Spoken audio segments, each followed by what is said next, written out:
28th council meeting. We will honor our country with our Pledge of Allegiance. Rob Griebentrog is with us once again for an invocation. Please rise. Pledge allegiance to the flag of the United States of America and to the republic for which it stands, one nation, under God, indivisible, with liberty and justice for all.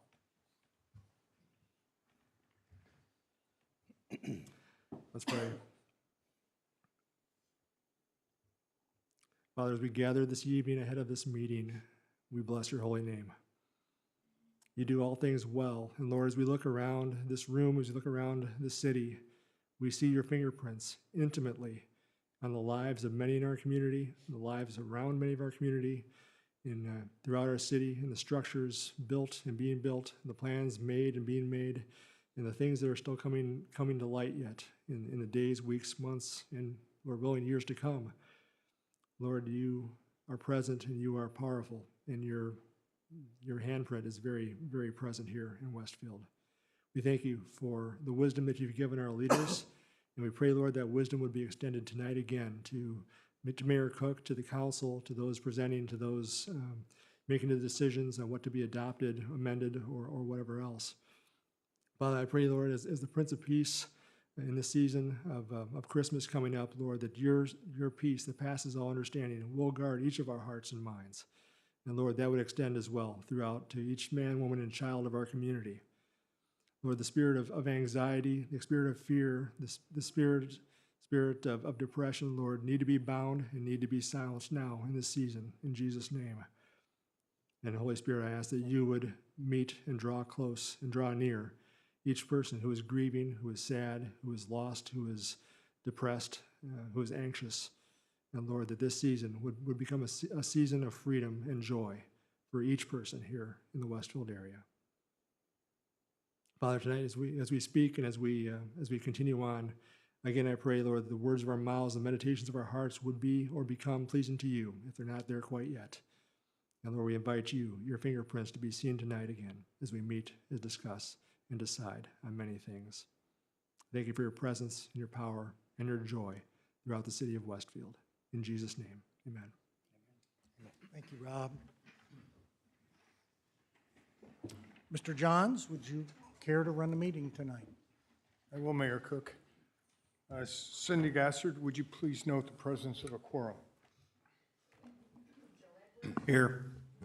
Scott Willis. Here. Cindy Spalgeric. Here. Jake Gilbert. Here. Mike Johns. Here. Scott Fry. Here. Joy Patton. Here. We do have a quorum. Thank you, Cindy. First item on our agenda this evening will be the approval of the minutes for November 14th, 2022. Councilors, do you have any questions or comments regarding those minutes? Hearing none, do I have a motion? I'll make a motion to approve the meeting minutes for Second. 11/14/22. Second? Second. Motion made by Councilor Willis, seconded by Councilor Edwards. Cindy, call the roll, please. Jake Gilbert. Yes. Mike Johns. Yes. Cindy Spalgeric. Yes. Scott Fry. Yes. Scott Willis. Yes. Joy Patton. Yes. Joe Edwards. Yes. Motion carries 7-0. The next item tonight is the approval of the claims docket for November 28th, 2022. Councilors, do you have any questions on tonight's claims docket? There was one large purchase of real estate on page 3 or 4. I don't have the claims docket with me. I did look at it to somebody named Parker. What was that? The 225. Jeremy, can you fill us in on the Parker purchase? This is, for the record, this is John Nail calling in virtually. I can talk about the Parker purchase. That's part of the 161st and Oak Roundabout project. That's the northeast corner of that intersection.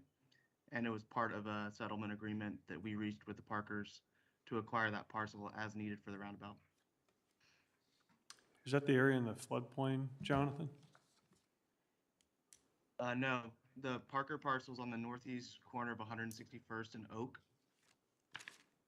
So it is, there's no floodplain that I'm aware of on that parcel. Where that, it's where that old house is there.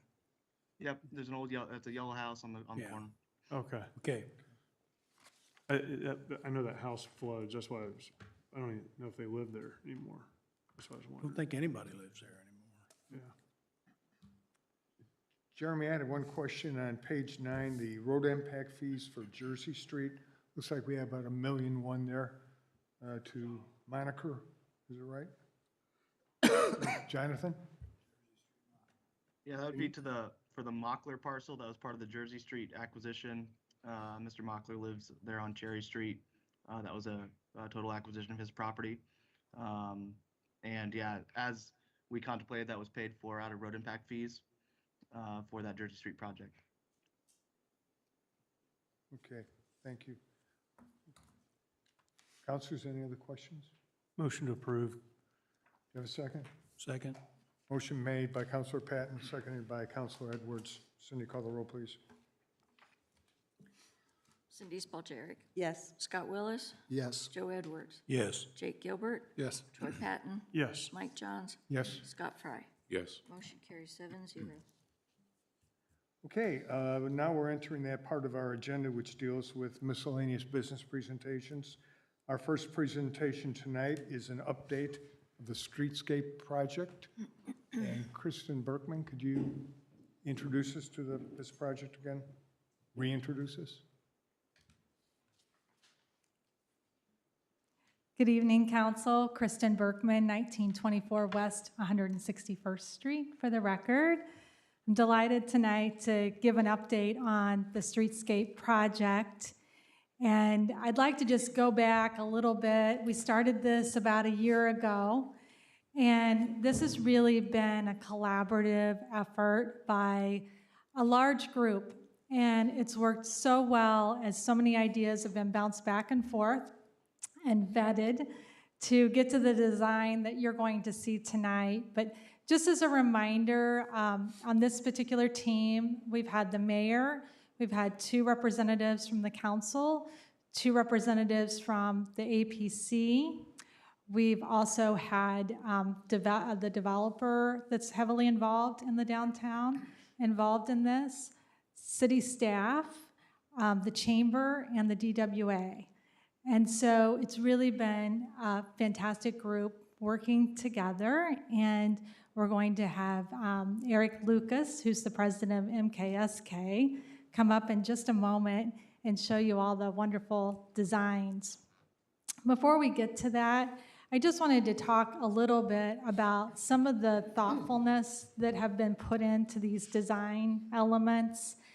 When we started this, we said, let's have this corridor look a lot like a park. It would be calming for the traffic, which would be adding a lot of safety through this corridor. And I think you'll see tonight that's been a primary focus. It'll also help with emissions, as we have lots of cars. It is a state highway. So we'll have that also working in our favor. Another item that you are going to see is the median is totally planted, does not have grass. And we did that for a variety of reasons, but one is the safety of our Public Works Department in trying to mow that area every week. And in addition to the traffic calming that I talked about. So there are some areas where we're going to invest a little more now. It's going to be important for the safety and the longevity of the plantings, which are also native plantings. And so there's some things like this that have been incorporated all through the design. The other area that I'll have you note as Eric goes through the designs is some historical references or really paying tribute to our city, to our character. And so you'll see some railroad types of references to honor not only the Underground Railroad, but the Monon and the Midland as well, and how that's been an important part of our history. I also want to mention that we have had other stakeholders involved in this process, including the COA team. And so they'll be bringing forth other historical references into this design, such as historical markers and the middles of the roundabouts. So that is coming for you from that team. We've also had NDOT and Structure Point involved in these meetings. And so we've tried to have a lot of different stakeholders in the room so we could vet a lot of different ideas and really bring this design so it's workable for the city and also beautiful for the citizens. So with that, I am going to turn this over to Mr. Eric Lucas, who is the president of MKSK. They were chosen as the preferred partner to help us finish up some design elements and also help with the construction drawings for this project. So with that, I'll turn it over to Eric. All right, good evening, Council. Eric Lucas with MKSK. Glad to be here tonight. Bear with me as I pull up the presentation. And as Kristen said, this has been several months in the making, more than several months in the making to get to this point where we feel like we have a concept. We've costed this out. We have some preliminary budget numbers that we can share as well. And this all builds upon the work that Kristen mentioned has preceded this effort in terms of talking and working with stakeholders along the way. This is a pretty big project, as you all know. The map on the screen is small because of that. It spans from basically Westfield Boulevard on the west, just past East Street on the east, and that's a pretty lengthy piece of road on both sides. We're really focused this evening on the streetscapes, which is the area between the right-of-way and the curbing, and also on the medians. The roadway, as you all know, has already been vetted, designed by the NDOT project. This work that you'll see tonight really just focuses on that pedestrian experience exclusively. And as Kristen mentioned, there are concepts for the roundabouts that are part of a separate effort. There are also historical markers that are being designed as part of a separate effort. Those will eventually get folded right into the documents that eventually go out for bid. But it is a lengthy project, and because of that, we've been strategic about how we allocate improvements along the corridor. If we were to spread out all of the greatest improvements that we would, conceive for this corridor, it'd be a fairly expensive project. So what you see in the blue is what we call the high impact area. That area is where there will be crosswalks linking the north side and the south side of the road, essentially between Mill Street on the west and Cherry on the east. And then those 4 blocks, that's where we've concentrated more of the improvements. Outside of those areas, as you move towards the west, towards Westfield Boulevard, and the east towards East Street, the design becomes much simpler. In those areas that are out towards the edges, the sidewalks are plain concrete. We have an 8-foot wide area of lawn between the sidewalk and the road. We have street trees, we have street lights. In the medians in those 2 areas, we do have plantings for all the reasons that Kristen mentioned earlier. So a very, very simple scheme in the areas outside that blue box. Inside the blue box, that's where we're focusing more of the investment. That's where there is more pedestrian activity. There's more of a sense of downtown, particularly as development begins to occur and redevelopment will occur after this project. There'll be much more of a downtown feel in that 4-block area. And as we began to think through the composition of the streetscape, we looked at a palette of materials that felt like they were appropriate for Westfield. We wanted to make sure that this corridor as Main Street through the downtown of this community didn't necessarily look like something in Carmel or Noblesville or Fishers, but it had an identity that was pretty unique to Westfield. So the materials that you see here, there are some materials that we call baseline that become more common throughout the project: concrete, some brick as accent, pavement, black metal. And then on the bottom, you see some signature materials that, when used sparingly, can give a real identity to this corridor that would be different than others. Weathering steel on to the left, some stone features, and then wood. To the right, as Kristen mentioned, are some thematic elements that we found appropriate here for the history of Westfield, again, calling upon the metaphoric and actual use of rail throughout the history of the city. And as you look at the overall plan here, again, it's a small scale, but what you can see towards the middle 4 blocks there between Mill and Cherry, that's where you can see some more of the enhancements, particularly at the intersections is where you see the darker shade of color that's indicating brick pavement.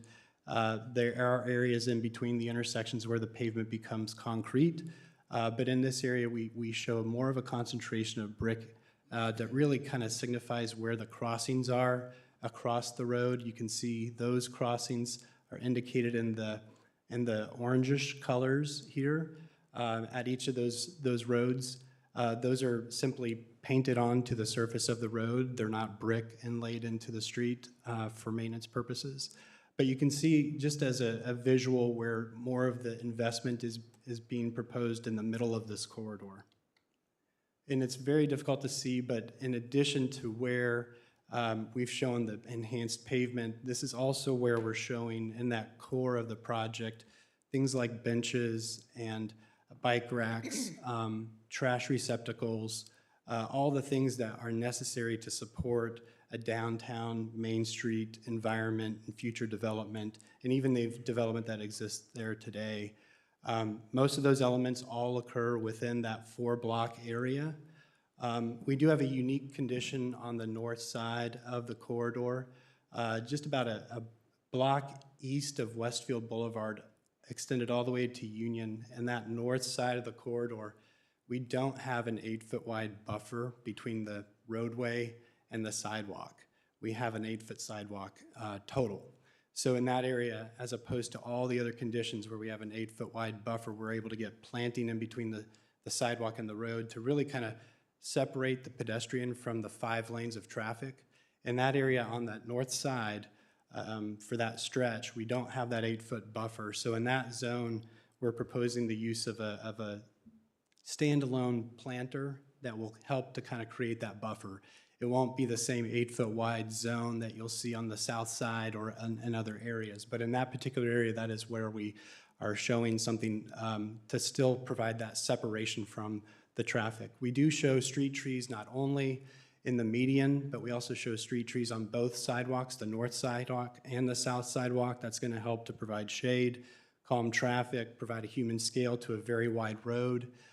Those trees are meant to be canopy trees, so trees that will grow to be 35, 45, 55 feet tall over time and provide good, comfortable environment without being in the way of vehicles. The low branches won't be in the way of vehicles. We also show things like bike racks, and we're concentrating bike racks at the intersections themselves. And that's so that if you ride your bike to Main Street, you're encouraged to park your bike at that intersection and walk to your destination rather than riding your bike up and down either the road or the sidewalk on Main Street. So we're concentrating bike racks at each of those 4 intersections where the crosswalks are. And at the Union Street intersection, we also have low pots that can be planted with seasonal plantings. It is the crossroads of downtown, so an additional element at that particular intersection to sort of highlight the importance of it. The last thing I'll mention is that we do show 3 signs within the median. So the median, again, is down the middle of the road. We show one at Cherry, one at Walnut, and one back at Mill. And those signs in the median are meant to display the name of the road that's intersecting Main Street at that particular location. And those are special features, 3 of them in total, that help to not only orient pedestrians, but also orient vehicles to the intersecting streets.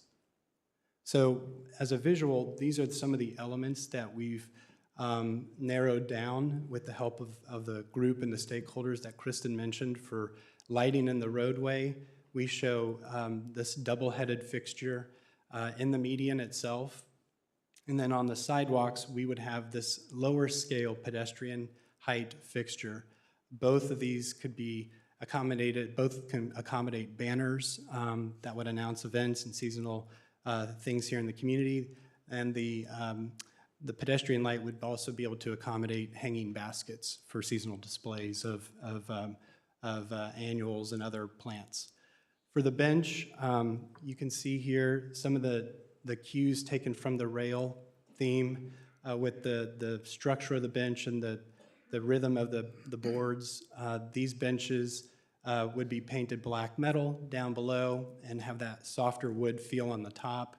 And those, again, are mostly concentrated in that core area, that 4-block area. We're proposing 32 of those benches on the project of different sizes, 2 different sizes. Trash receptacles are the same as what occurred today in Grand Junction Plaza. We're evaluating the opportunity for wood sides on the trash receptacles, but it's something that the city's already maintaining. They're used to using. Those would also be painted black metal. Tree grates on that north side of the road where we do have that narrow condition, we aren't able to get the big planted areas, so we have trees and tree grates, and these tree grates are fairly simple, also painted black metal. For the bike racks, this is an opportunity to do some interpretive opportunity, so we could see some theme being integrated with a simple U-shaped bike rack and some specific theme that calls attention to Main Street or the community itself. And again, these are concentrated at each of the intersecting roads. The narrow condition on that north side that I mentioned, that's where we would have those standalone planters that could accommodate plantings and provide a barrier between pedestrians and the moving vehicles. These planters are about 24 inches tall, and they can be up to about 8 foot long. So we can string them together to kind of create a more or less a consistent sort of line between pedestrians and vehicles. And this is the concept for what those could look like. Again, the sort of the ribbed condition here calls attention back to the potential for that rail theme. At the Union Street intersection, I mentioned the use of low pots. These are available locally through New Pro Container here in Westfield. And then the median signs that I mentioned, that's really where you see some of that stone material in a Core 10 weathering steel sign itself to announce where the road is. These would be about 3 feet or so tall in the median.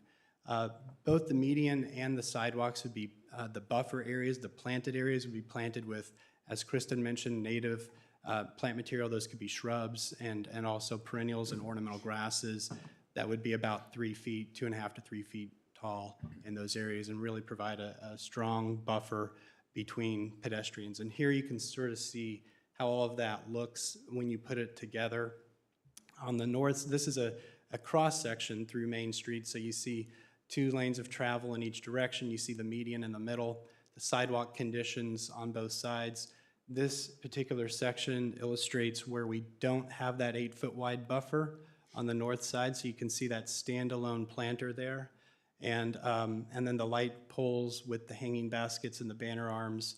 On the south sidewalk, you see the potential for the wood bench with the planted condition, that 8 foot wide planted condition, that buffered area there.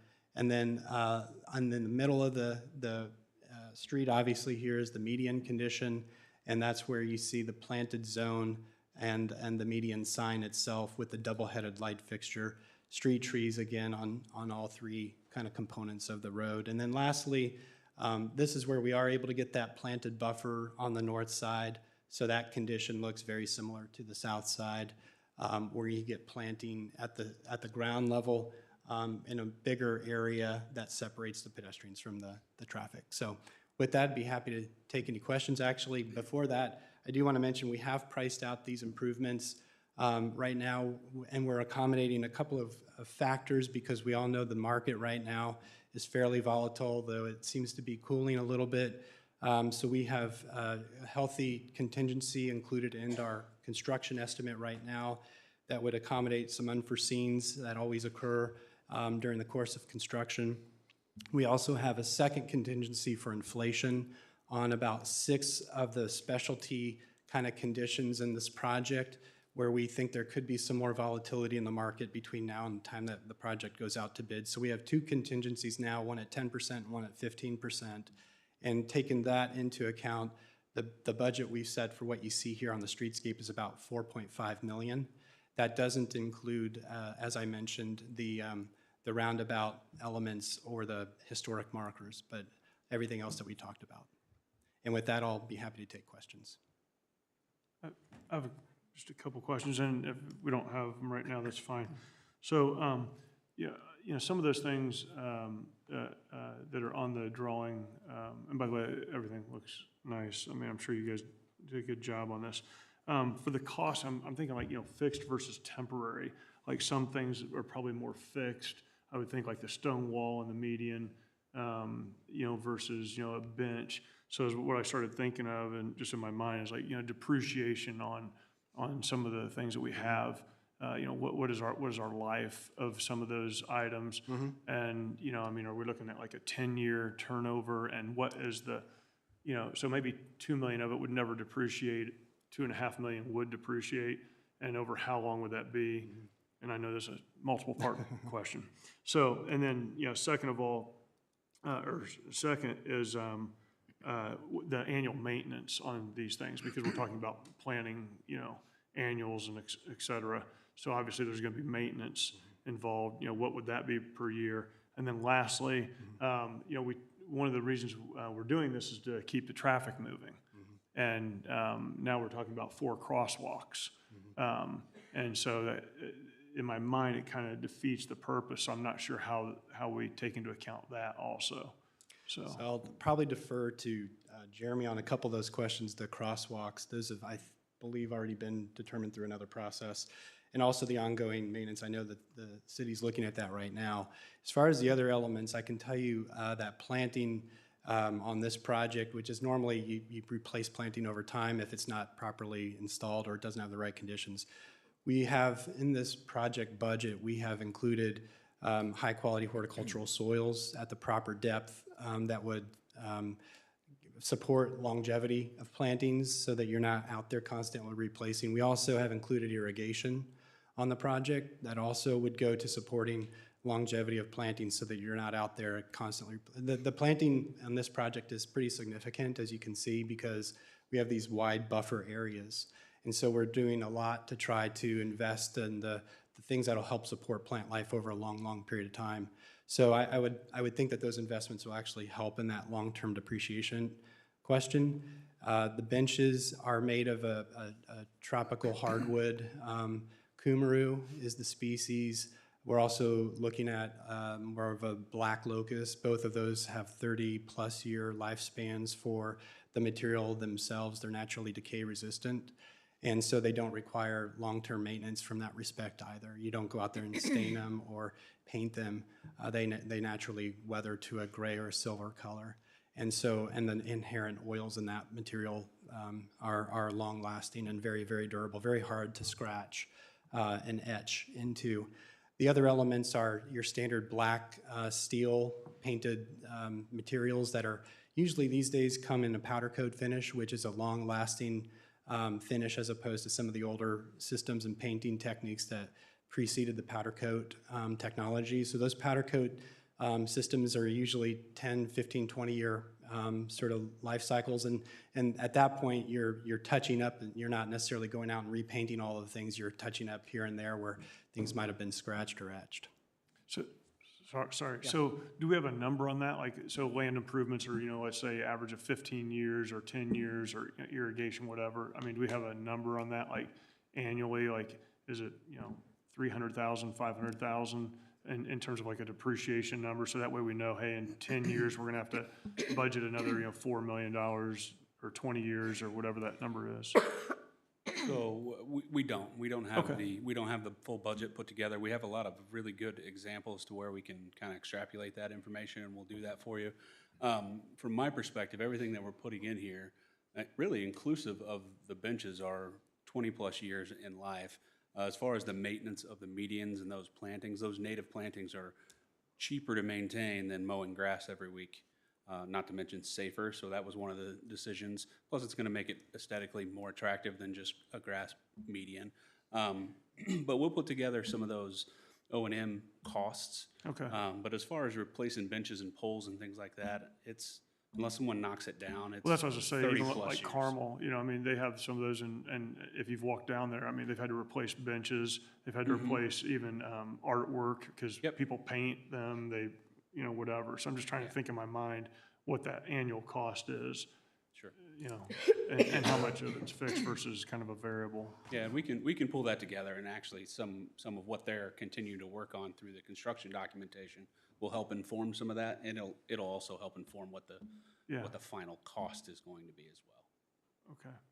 What about the crosswalks, Jeremy? Oh, the crosswalks. That's actually why I walked up here. So as a part of the 32 project and that community input sessions, the mini sessions that we had, that is one of the focuses of the community, is they wanted a more walkable, crossable Sure. roadway. So instead of just focusing on the roundabouts, as a road person, I would like to focus on the roundabouts and the Union intersection. The community didn't see it that way. NDOT agreed. So we will have some flashing pedestrian activated crossings at those mid-block crossings is what we call them. But that was largely heard throughout that community engagement process. Okay. Okay. The materials that, Jeff, some of them, to Troy's question, some of these materials we're currently using in Grand Junction Plaza, correct? And you said that essentially where if anything's cracked and so forth, things will be warranted up to a fairly long time, was what I took from the meeting I sat in. Yes. Not forever. But I mean, Not forever. Warranties run out on everything. The pallet itself, while it's not the same as Grand Junction, it is similar. But we do have the construction things like the pavers in the roadway or in the sidewalks. All of that is very similar to what we have in Grand Junction. So the construction aspect of it is the same, therefore the maintenance. So if you got to pop out a paver, put another one back in, those are easy things that we can do internally.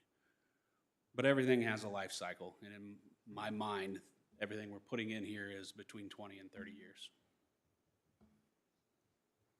I have one question. Especially on the south side of 32, there's going to be a lot of buildings torn down, and we hopefully expect new ones to come up. Have we thought that through, and the kinds of sidewalks and landscaping we're doing, and how that will impact having access to the property to do new construction? We have, in that area, what we are proposing is sort of this treatment of, some areas have bricks, some areas have concrete, some areas will have benches, all areas will have street trees and plantings.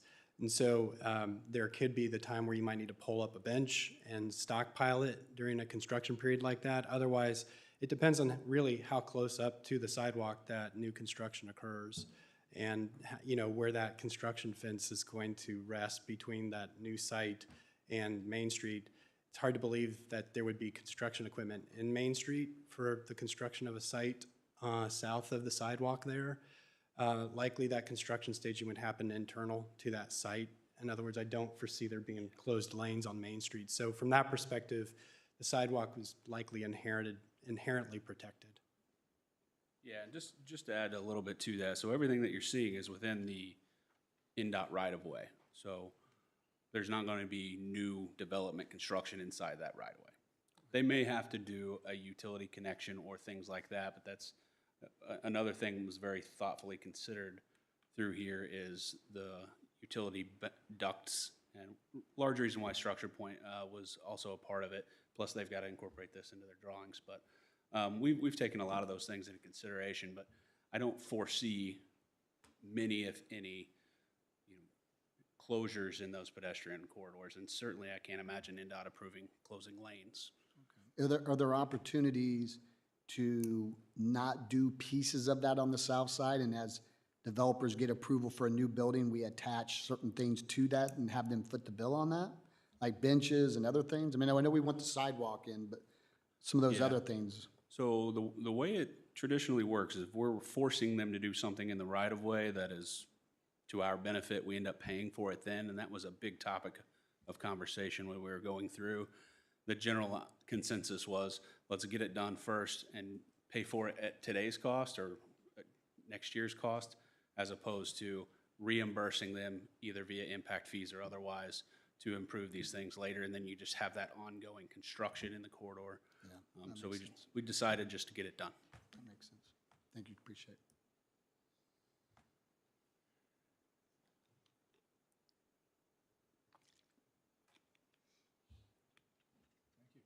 Thank you.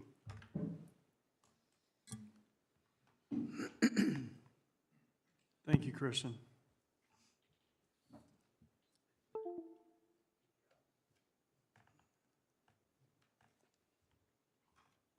Any other questions, councilors? Nope. Okay. Hearing none then, again, thank you, Eric and Kristen, for the update. And I do have one question. So, Jeremy, so this was a preliminary update. I think we have a time frame to have this project completed, like middle of February? The design project? Yes. Yes. So we'll be back before this council, we think the end of January, the first week in February, first meeting? For a final review of the construction documentation? Yes. the design. We can certainly try to put something together, keeping in mind that those are engineered drawings, so you're gonna see a lot of black and white lines on a piece of paper, but if, we can certainly come back and give you an update of. And a better update than is, and the cost, we have Yeah, the cost hammered the down by cost that is what point? will get refined between now and then. Okay, So generally speaking, that contingency starts to shrink. So we know what costs are as we get further along. It's how all design projects work. You start out, this one actually started out with a 15% contingency, and it's been shrinking along the way as you get into more details. And so, yeah, we'll have a cost and project update later on. and then, when will we have the cost estimate on the COA, the roundabouts and the historical markers and whatnot? I will defer that to John Nail, assuming he's still on. Yeah, I'm still on, yeah. So we're actually in talks with some contractors regarding relocation of buildings, as well as some consultants on historical markers. So we're working through that process, but I would say as soon as we can get you guys cost numbers, we certainly will. I don't think there's anything that really has changed from the overall cost estimate provided from the last council update on 32. But like I said, we are working through talking to contractors and other consultants on those items, as well as the advisory team, and we'll get you updated costs as they become available. And yeah, the only thing I'll add to that is just reminding everyone that that is part of the State Road 32 project. And with that said, there is some overlap that we haven't completely defined yet between the two projects. So that $4.5 million, some of that is part of the 32 project, including a lot of those unforeseen things that you really carry contingency for. Once we get a little further along, we can also dial in what that number is. We've just got a lot of detailing to do to find the overlaps. All right, so we should have a better idea by February then. We should know all but bidding by February, yes. Thank you, Jeremy. Next item tonight then is the update on third quarter financials. This is me also. So I distributed this third quarter report to you all nearly 2 weeks ago. I have not received any questions. Format is largely the same as what you've seen before. Thank you to Marla. She incorporated these color coding percentage markers. So from moving forward, unless you all want to see something else, this will be the report that you see. Just a couple points before I open for questions that I want to highlight is the overall general fund through Q3. We have 39.58% of the budget remaining. So you did approve a few. You did approve a few large expenses from projects in those infrastructure funds tonight, so you'll see that change. I still think, I mean, we're still running 25% under budget for the year, which I think is pretty substantial and a great spot to be. And then the other one that I was going to show you all is all the DLGF funds. So when you think about that, that's general fund, fire, MVH, LRS, et cetera. We are currently running, after Q3 at 47% under budget, so. With that, I will open for questions. If you guys had anything specific, I'll try to answer. If not, we may have some directors here. Council questions? I just have a positive comment. We get raked over the coals for not working together. This is a great example of clerk treasurer's office, the administration, and the city council kind of communicating, what do we really want this to look like? And I think it's the best form it's been in since I've been on the council, and it helps me tremendously to understand. So I just wanted to thank the collaboration, Jeremy, Marla, everybody involved, so forth and so on, that got us to this point. I agree.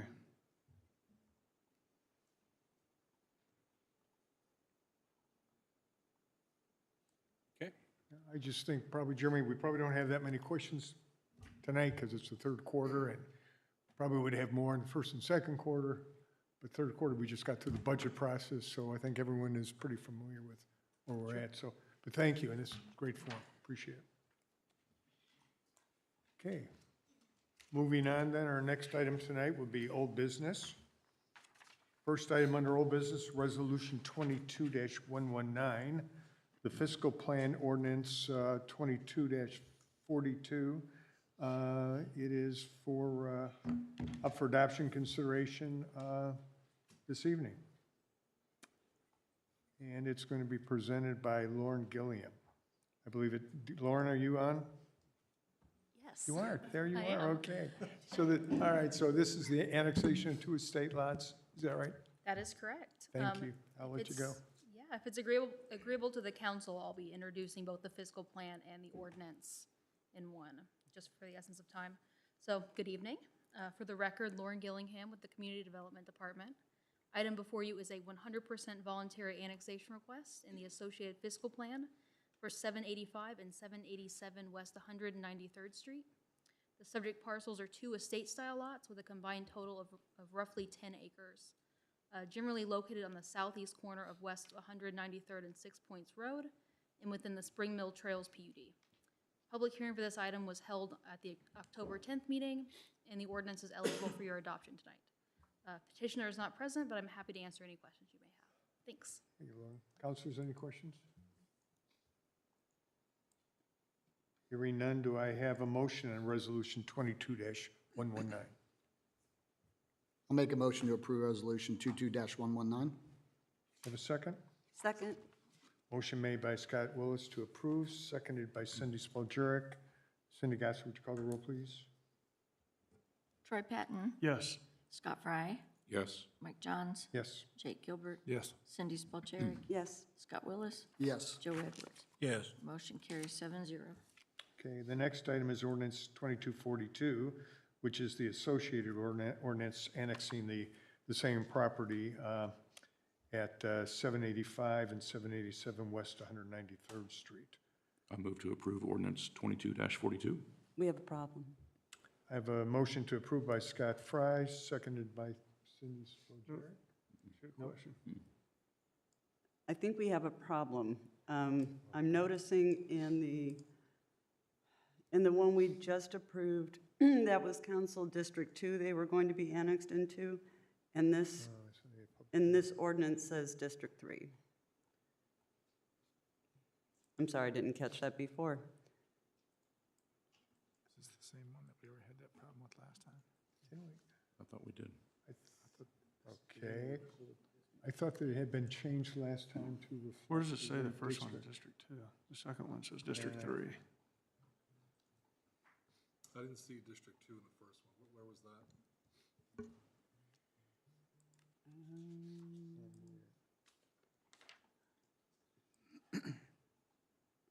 Because the fiscal plan shouldn't mention which district it's in. The ordinance should. Is District 3 the correct designation? Right now it is, but I believe when we go to our new districts, I think that might be 2. I don't have that map pulled up with this address on it. Yeah, it's G in the fiscal plan of the resolution is where it says District 2. Yeah, and in this ordinance, section 3 Oh, references yeah. District 3. Page Well, 9. it's referencing back to the ordinance.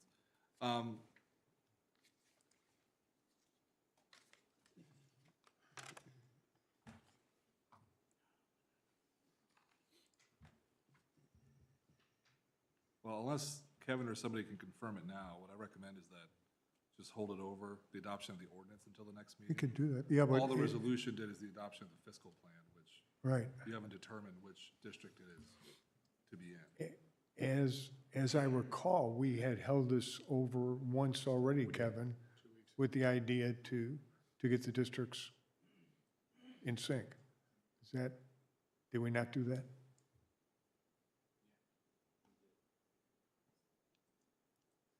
Do we need to hold it over again? If you know which district it's in, then you could just make Yeah, a motion to amend, to adopt it as amended with whatever district it should be. do we know what districts it's in? Yeah. So Lauren, do you know which district it should be? Yes, so I found the email thread between you, me, and Pam, and it is District 2 per the new redistricting ordinance. My mistake, I didn't catch it in the resolution. No, it's my, I should have caught it. Okay, so if do you we have to make a amend motion both? with the amendment that, no, for the ordinance itself, the reference to it in the fiscal plan resolution doesn't matter. So that can stand, so the motion to adopt the ordinance should be with the amendment of District 2. Versus District 3 in section 3 of the ordinance? Correct. Okay. Or where applicable, let's not say district, well, let's not Where say section applicable. 3 if there's another, just to be safe. All right, okay, we're applicable. Gotcha. Can I have a restated motion then? Sure, I move to approve ordinance 22-42 with the correction to assign this to the appropriate newly redistrict district. 2. District 2. Okay. Do I have a second then? I'll second it. Motion made by Scott Fry, seconded by Scott Willis. Cindy, would you call the roll, please? Joe Edwards, Yes. Troy Patton, Yes. Scott Willis, Yes. Scott Fry, Yes. Jake Gilbert, Yes. Mike Johns, Yes. Cindy Spalgeri. Yes. Motion carries 7-0. Right. Our next item, ordinance 22-50, creating a common council term limits and adding term limits to certain other city offices. This ordinance had a council introduction on October 24th, is up for adoption consideration this evening. And I'd like to ask Councilor Patton to give us some background on this ordinance. Okay. I won't pull up, but that's okay. Oh, there it is. So essentially, ordinance 22-50 sets the term limits for mayor, city council, and court treasurer, 2 years, 2 years, and 3 years, appropriately. Terms, yeah, sorry, I apologize. 2 terms, 2 terms, 3 terms, and each of those terms are 4 years. Obviously, there is some conjecture that, it won't pass the muster of what the state says in the statutes. However, I mean, I've read what Manny has sent. I've passed it along to several people. As Manny mentioned earlier, unless he maybe changes his mind here, which is fair, that it really is somewhat silent as to the actual term limits. The bulk of the verbiage states that you cannot force an election, and forcing an election is not what we're doing. We're merely stating that there are term limits. I think, one of the arguments, by one of the individuals who's announced they're running for city council is saying that, there's not enough good people or people that are familiar with Westfield to run. And I think that's pretty short-sighted. Frankly, if you look at how many people are running this election, we have an outgoing mayor potentially retiring, and at least that's what the paper said. I don't know if that's true or not, but And you have, what, 5 open seats coming up on city council. You have a lot of people running. I think there's a lot of smart people in Westfield, and I think it's good to have different opinions and to get the public more engaged in local community and politics. I think it bodes well for Westfield. So.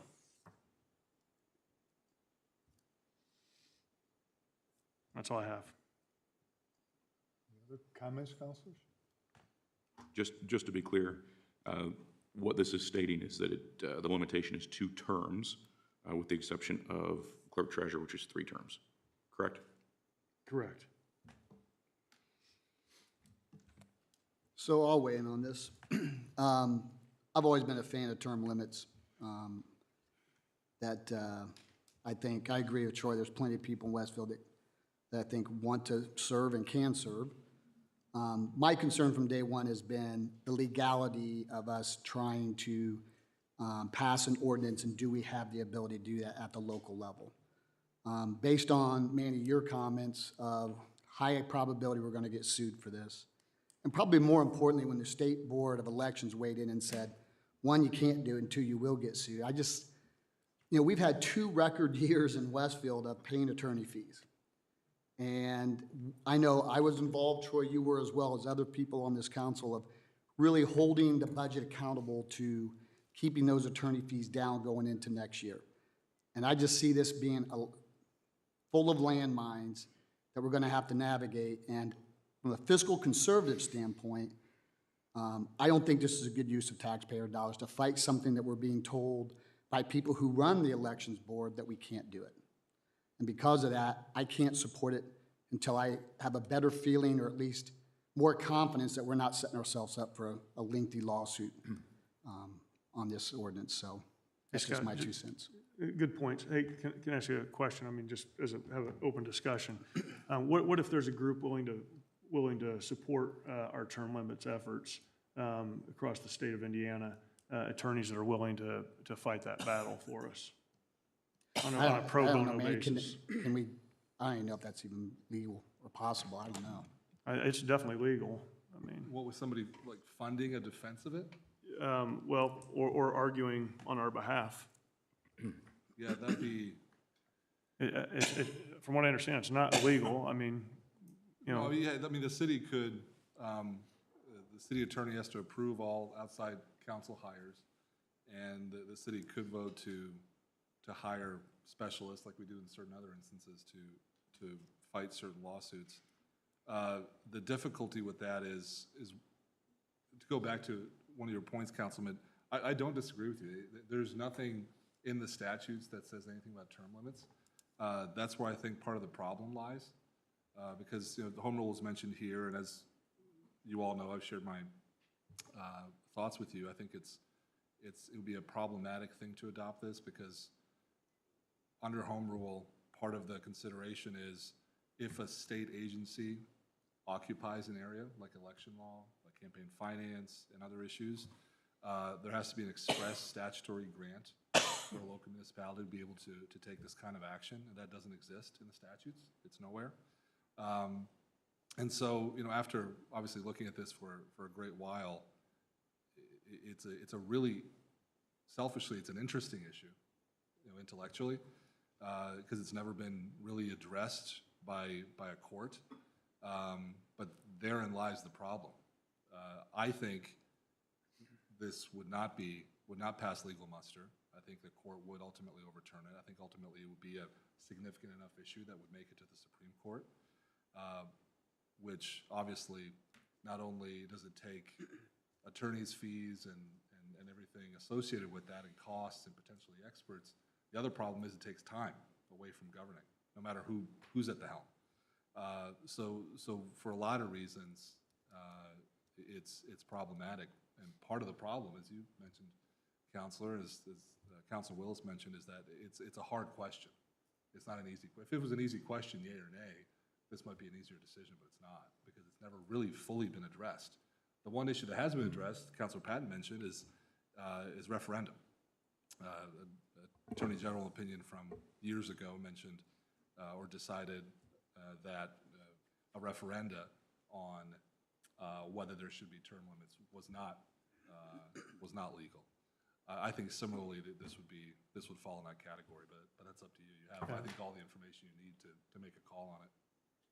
You made a pretty good argument right there, pretty basic, pretty succinct, right? I mean, that sounds pretty easy to me. Well, I hope we'd win. I mean, it was put to the voters years ago for county offices, correct? And by an overwhelming majority of the people in the state of Indiana, I think it was 72%, or I could have my numbers wrong there, stated that they wanted term limits.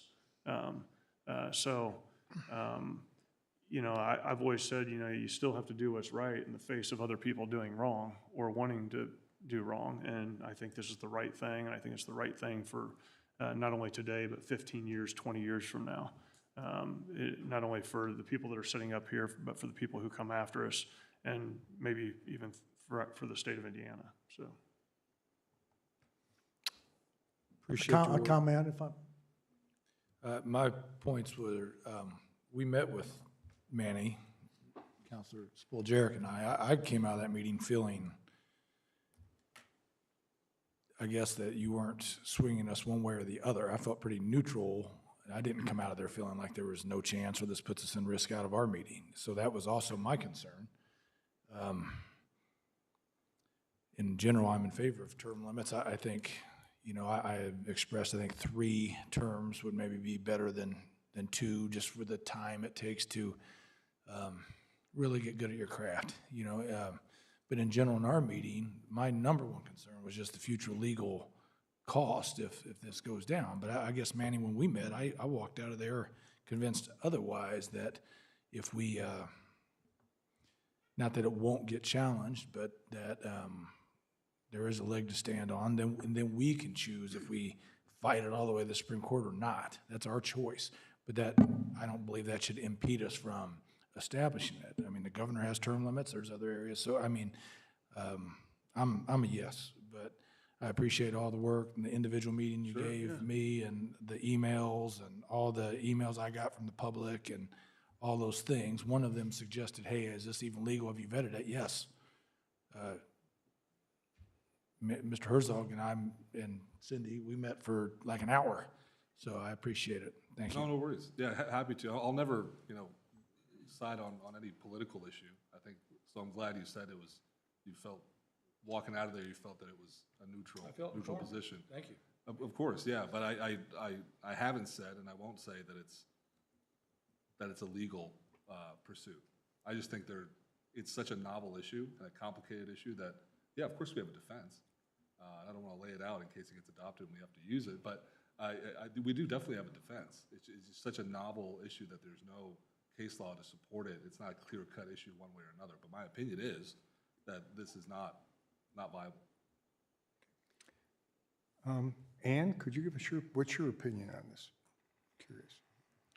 So Manny and I do not always agree, just like we don't always disagree. I agree with him that it's an intellectually fascinating issue, that there are no cases on it. There are several communities who have proposed term limits. I don't know of a community that has passed them yet. There are risks involved, but you can make your decision based upon the risks that have been identified and based upon how strongly you want to move this forward. Okay, thank you. Mr. Johns, may I? I think if we're willing to invest legal funds in something, I think there's an issue that is far more impactful and worthy, and that is the fact that 7 members of a council and a mayor are all reelected all at one time. Many bodies have, legislative bodies have staggered terms for good reasons. And I think that is something that, I believe it would take legislation, but I think that is an issue that is far more impactful on municipal governments. Mr. Mayor, I agree with that statement. completely that a staggered term would be great. However, unlike this ordinance that stands before us today, Manny was very clear that that ship has sailed and can't be, that there's nothing that we can do about that at this point in time. There's nothing the council can do. That's absolutely right. That was again, a difficult, but ended up being a clear answer, a more clear answer than this, you're right. The only thing that could change that is legislative action by the General Assembly. Mr. Chairman, I think it's a good way to get the old roosters out of the hen house, and I think we need to do that sometime. It's a good way to do it. And it's natural, it's not natural selection, but it's a way that you can shift your leadership. I've served 3 terms on the town board, and this will be my 2nd term here. I think I've fulfilled any promise I have, and it doesn't bother me at all. There'd be a lot of younger people, I suppose, that would feel like they were cut off in their prime, but, you know, they can always try to go up the ladder or do something else. But I just think we need a general shifting upward of the leadership in our cities and towns, and that's one of the way you do it. One thing that I would add just quickly is, you know, we talk about 2 terms. And when you say it like that, it sounds like, wow, that's no time at all. That's 8 years. That's 8 years to sit on council. That's 8 years to be the mayor. And that's a pretty lengthy time. You're supposed to be a citizen and then go back to your prior profession. I will say this, though, in fairness, and I've been doing this is my 3rd term now. I learn stuff every day. There is new stuff every day. And it's been a challenge, I know, coming into this council for all the newbies, just trying to get caught up. And it's like it takes you years just to get your feet under you with all that goes on. But saying all that, I do believe in term limits. I wish that people self-impose them. I'm doing that to myself as of the end of this term for me.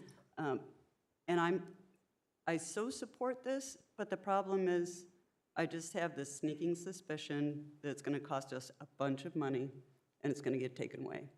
But Cindy, I think it would be our choice how far up the ladder we chase that thing. I mean, if we see that, you know, there's doom ahead, there's no sense to chase it then and employ legal. But if it catches fire, we wouldn't have to do too much, I don't think. I don't know, that's just my opinion. Maybe it doesn't cost us what we think it's gonna cost us. I don't know. So, Well, the founding fathers bet their lives on it, what they believed in. So I think we should do whatever we believe is right, and we should take a vote. Well, Do you have a motion? I'll make a motion that we pass ordinance 22-50. Second. Motion made by Counselor Fry, seconded by Counselor Edwards. Cindy, would you call the roll, please? Yes. Scott Willis, No. Cindy Spalgeric,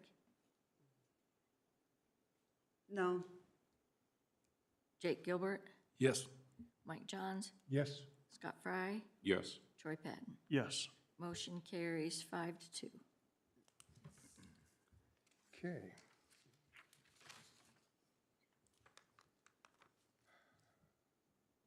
Our next item this evening, ordinance 22-51, City of Westfield authorizing the vacation of a public alleyway. This item had a council introduction on November 14th. Public hearing will be held this evening. Jonathan Nail, Director of Public Works, can you give us a quick update on this ordinance, please? Yeah, not too much to update, just the same as what I spoke about last council. There are 2 alleyways that are public right-of-way within the Union Square. Project limits south of 32, east of Mill Street, west of Union, north of Jersey. And we are looking to vacate these. They serve no purpose, no value to the city for our transportation program, and it in fact allows the developer of Union Square to correctly do a secondary plat of the Union Square development. And with that said, I'd be happy to turn it over to the public hearing. Okay, this item does require a public hearing, so let's open the public hearing at 8:05. Kevin, do we have any cards at all?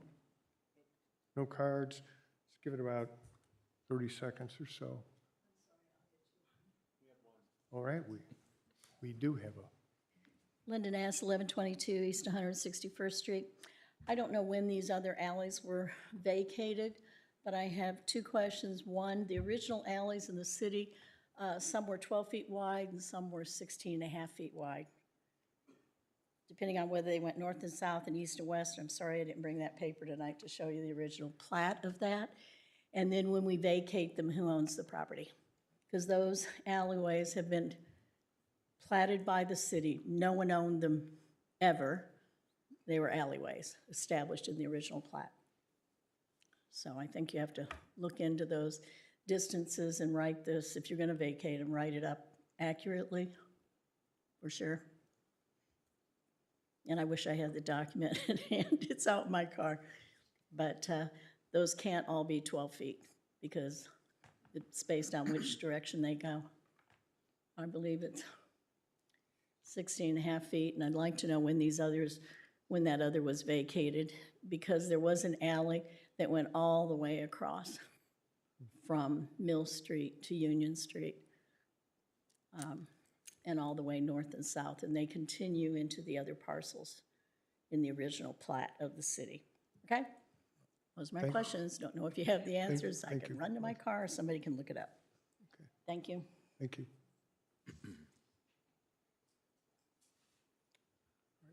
Any other call-in, Kevin, or cards? Okay, it's 8:07. We'll close the public hearing and turn the floor back over to John Nail. And John, can you give us some information on those alleyways? Well, I can tell you that when we vacate it, the alleyways go to the adjacent property owners. And Manny, you can jump in if there's any more color to add Nope, to that. that is correct, sir. Like we mentioned last time, it goes back in equal measure if it's a 12-foot alley, 6 feet to each, on each side of the adjacent ownership. In this case, it's a single owner, so it would just revert back to Old Town. And then I can't speak on the 12 feet or 16 and a half feet, but I can say that title work was done, survey work was done to provide platting for the Union Square project. And what was determined from that was that these were 12-foot alleys that still existed in the plat. And reiterate that it really holds no value to the city of Westfield from my perspective when it comes to our transportation network. So if I can just make sure I understand what was just explained sure. there. We're confident that it's 12 feet, not 16, but if it's 16 or 12, it's not relevant to the discussion at this point. Correct. Because it's going to be treated the same way. Correct. There would be no separate treatment, but if the title work was done, and it looks like that was pulled from, says Book 39, page 433, that would reflect, and the title work would have confirmed that it reflected the platting at the time. But right, if it was 18 feet or 20 feet or whatever, it would be the same effect. Gotcha. Good Okay. question. Any other questions, counselors? One statement, I'll be recusing myself from voting on this due to my wife's job and how that is connected to Old Town. One other thing, Mr. Johns, it's worth repeating from the last time too. By vacating these, the city also vacates any responsibility to maintain them. So that's an added benefit. I agree. Understood. Counselors, do I have a motion? I move to approve ordinance 22-51. Second. Motion made by Counselor Fry, seconded by Counselor Patton. Cindy, would you please call the roll? Joe Edwards, Yes. Cindy Spalgeric, Yes. Jake Gilbert, Yes. Mike Johns, Yes. Scott Fry, Yes. Troy Patton. Yes. Motion carries 6-0, 1 abstain. Moving on to our next item this evening, ordinance 2253, the 2023 non-elected officials salary ordinance. This item had a council introduction on November 14th. It is up for adoption consideration this evening.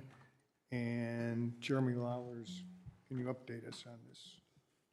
Good evening, everyone. The ordinance is as it was originally presented a couple weeks ago. Counselor Johns and I did get together to go over some questions that he had about the origin of the salary brackets and how and why they were modified. I think I've answered those questions and provided all of you with the professional opinion from our consultant that assists us with these things.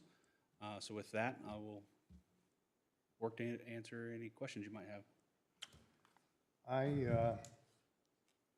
I raised the issue last time because my concern was with how the ranges in Exhibit A are determined and how often they were changed.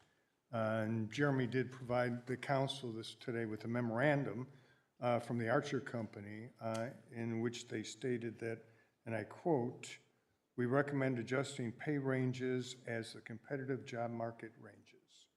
We recommend adjusting pay ranges based on the Consumer Price Index and the Employer Cost Index."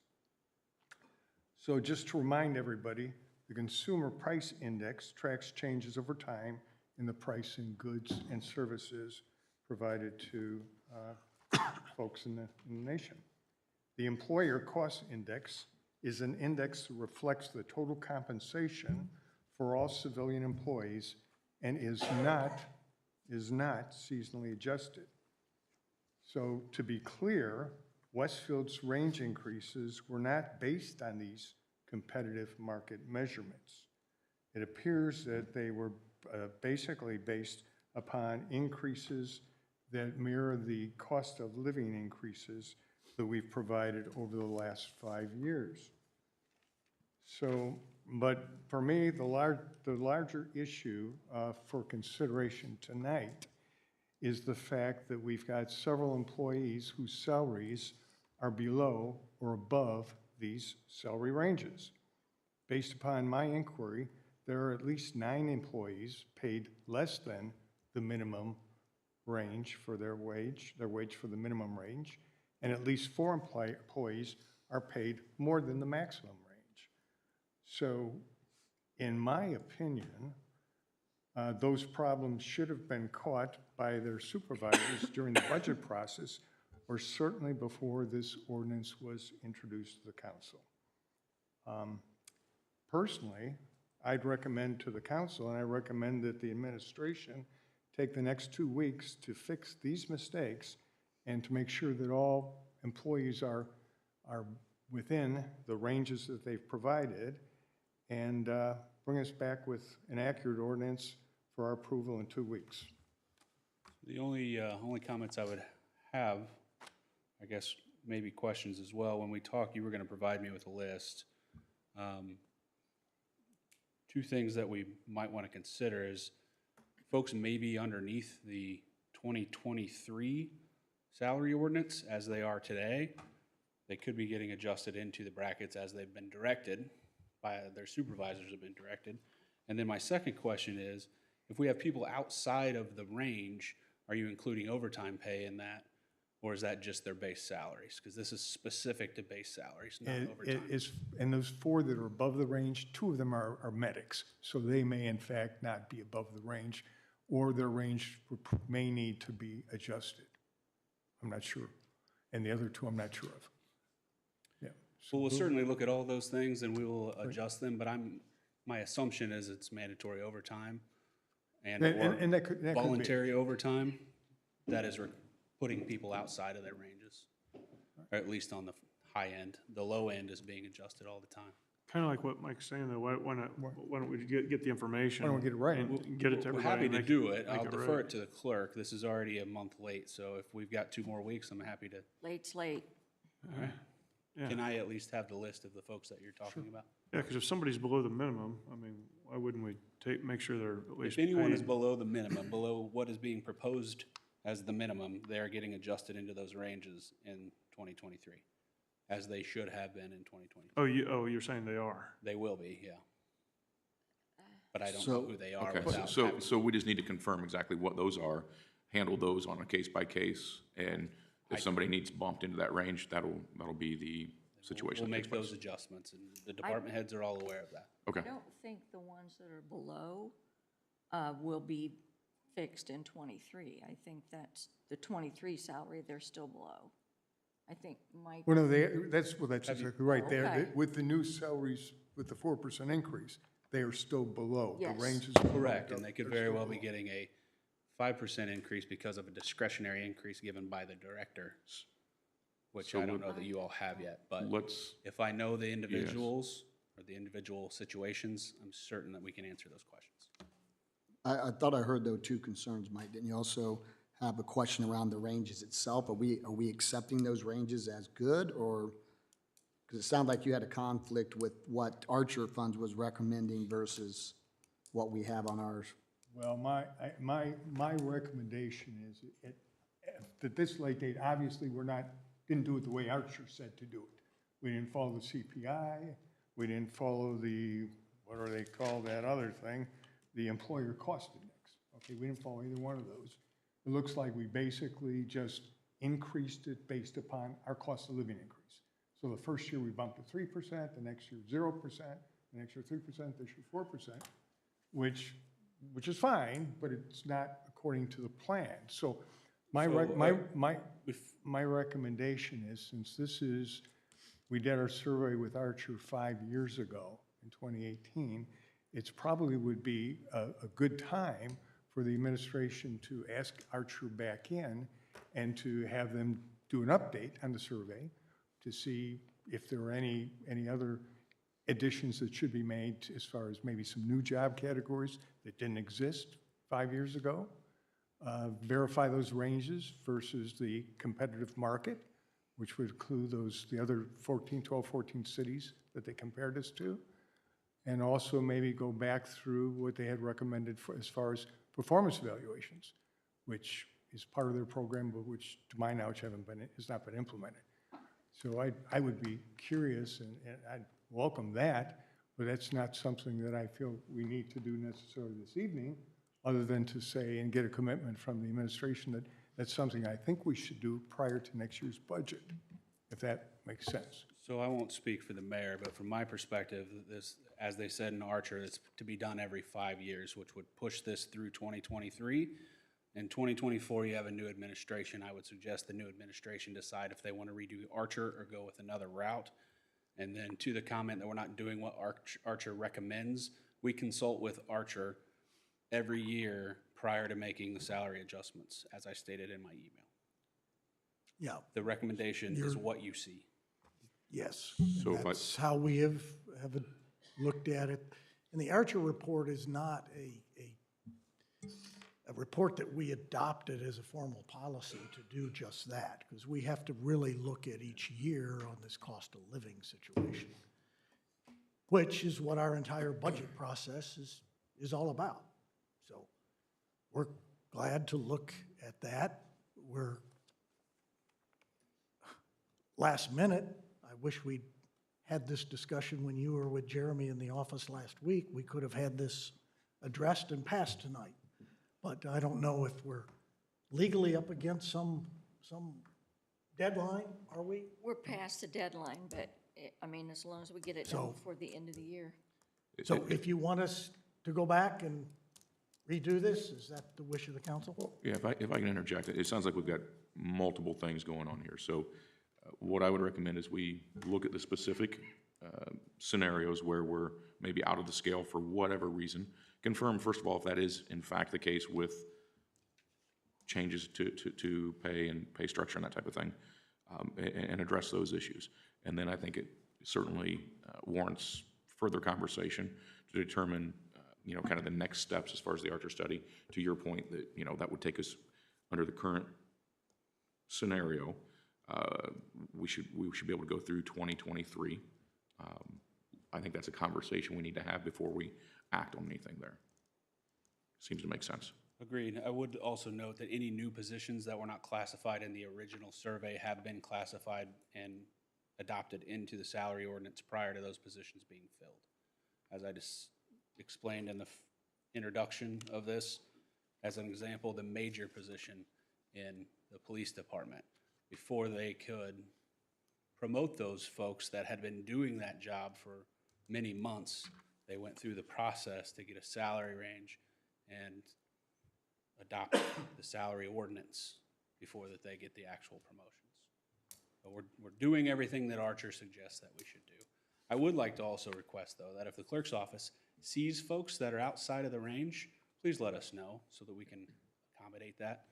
It is hard to have all 252 people's salaries memorized. I would say that each of the department heads should be aware of that.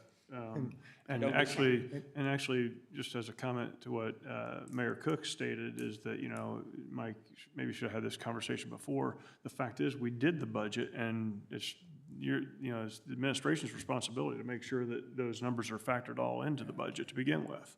So I don't disagree. And then I'll say this for the last thing is, instead of wasting money, which some people don't want to do on other things, why even hire Archer?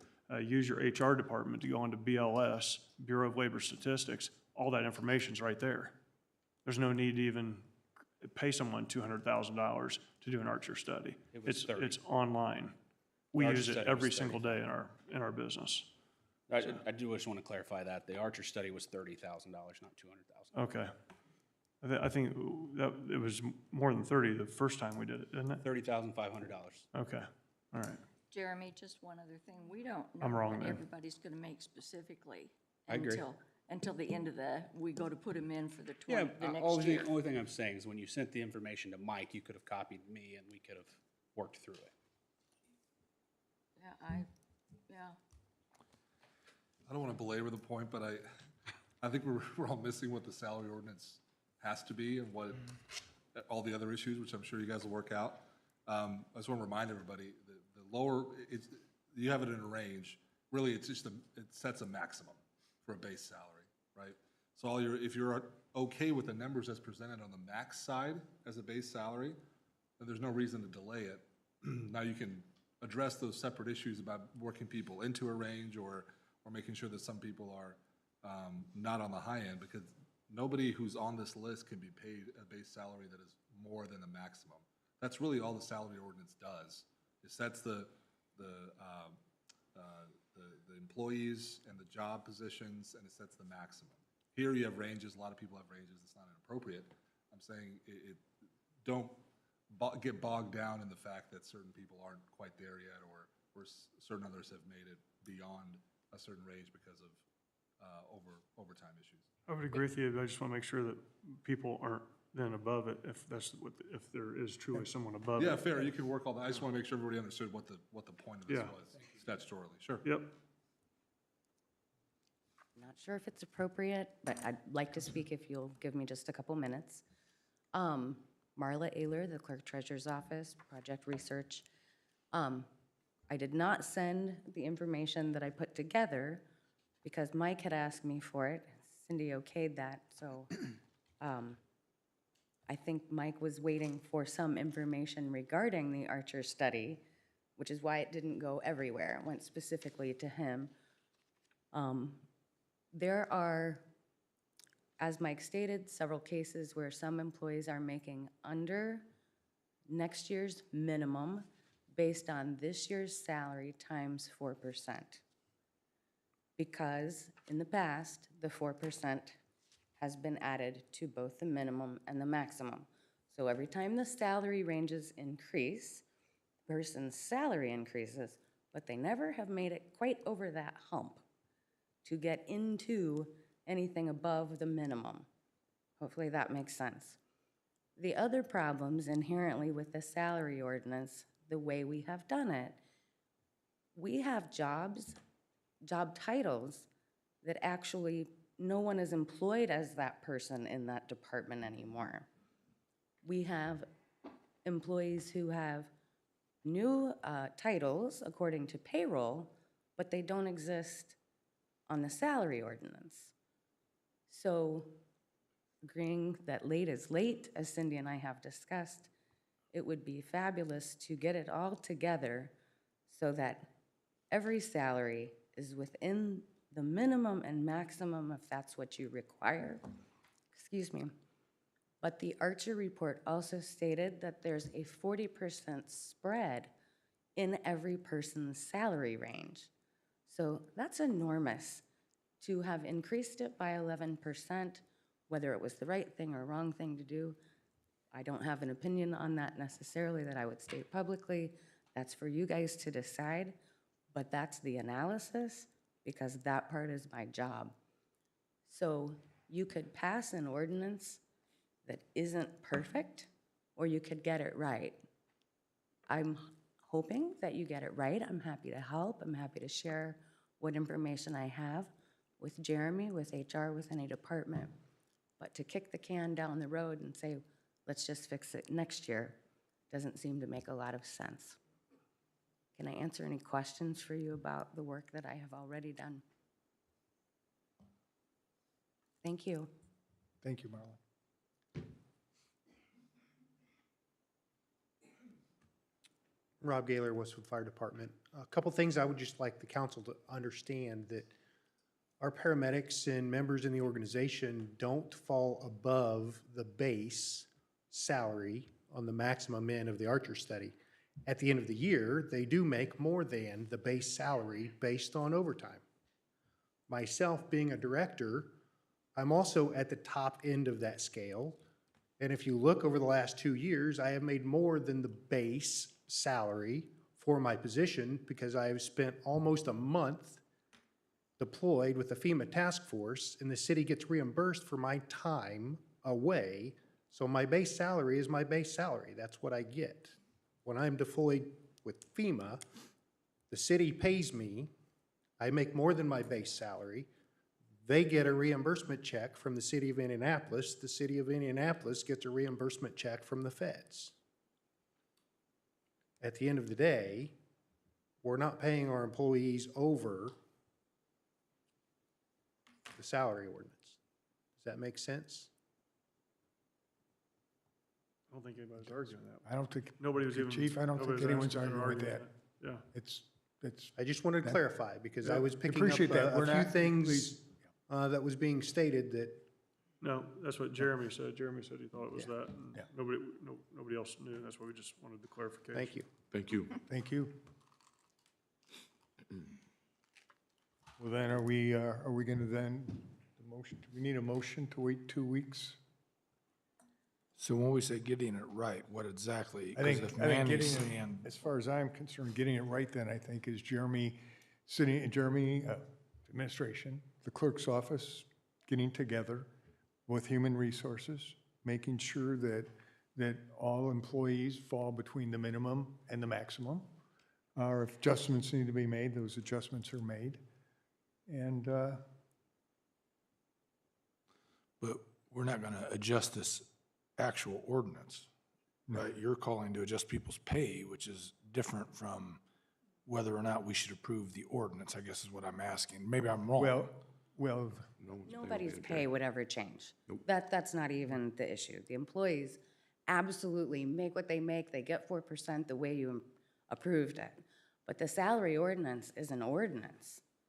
And so we like to make sure that they're right.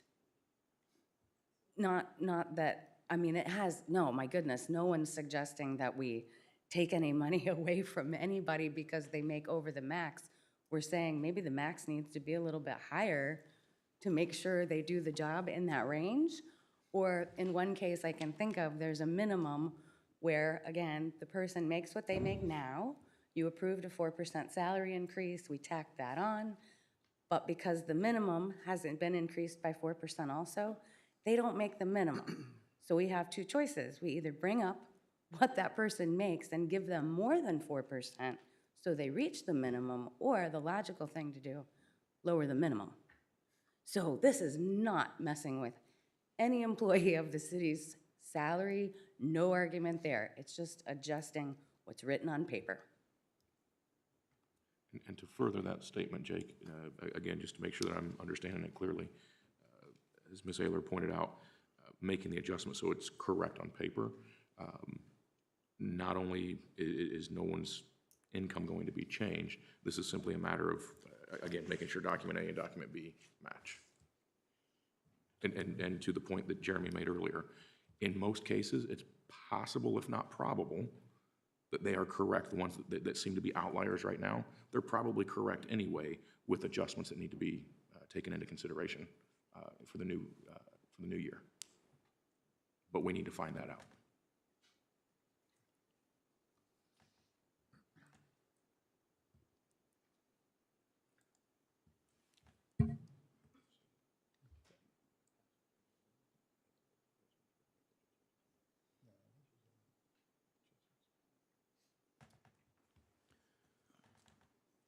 And do we need a motion then to say we're gonna come back in 2 weeks to table this?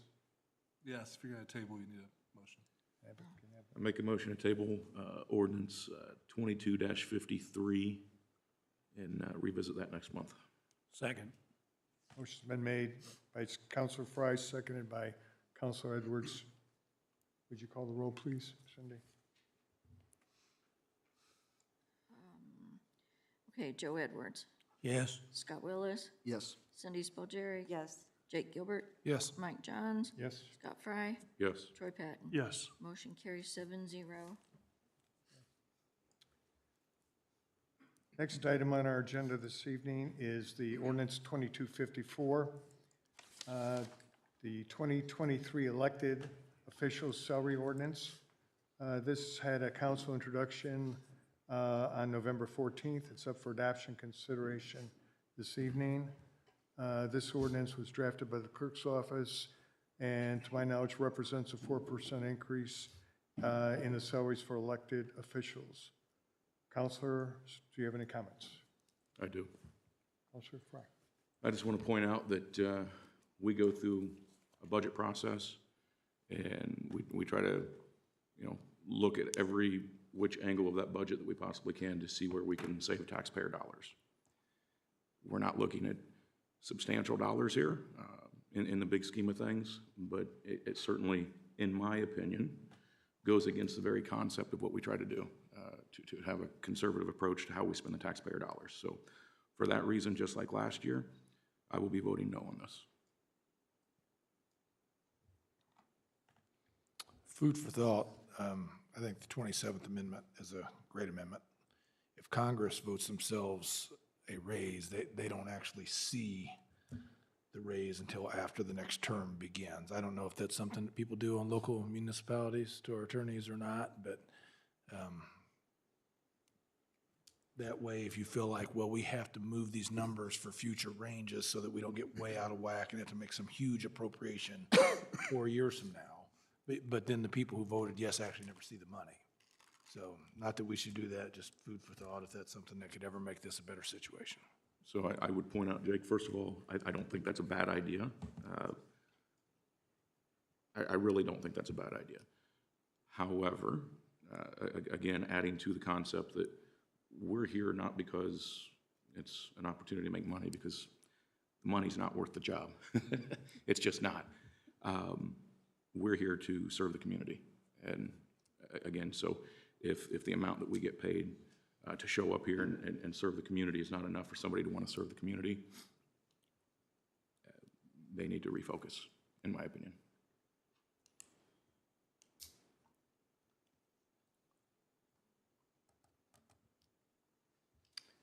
Any other comments? Can I have a motion on ordinance 2254? So moved. Do you have a second?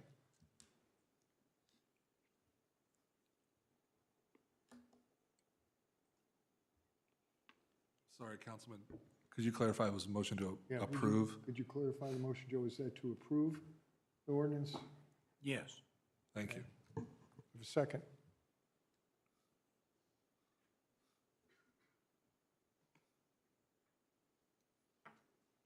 I'll make a motion to approve, although I'm voting no. Second. Motion made by Counselor Edwards, seconded by Counselor Patton. Cindy, would you take the roll, please?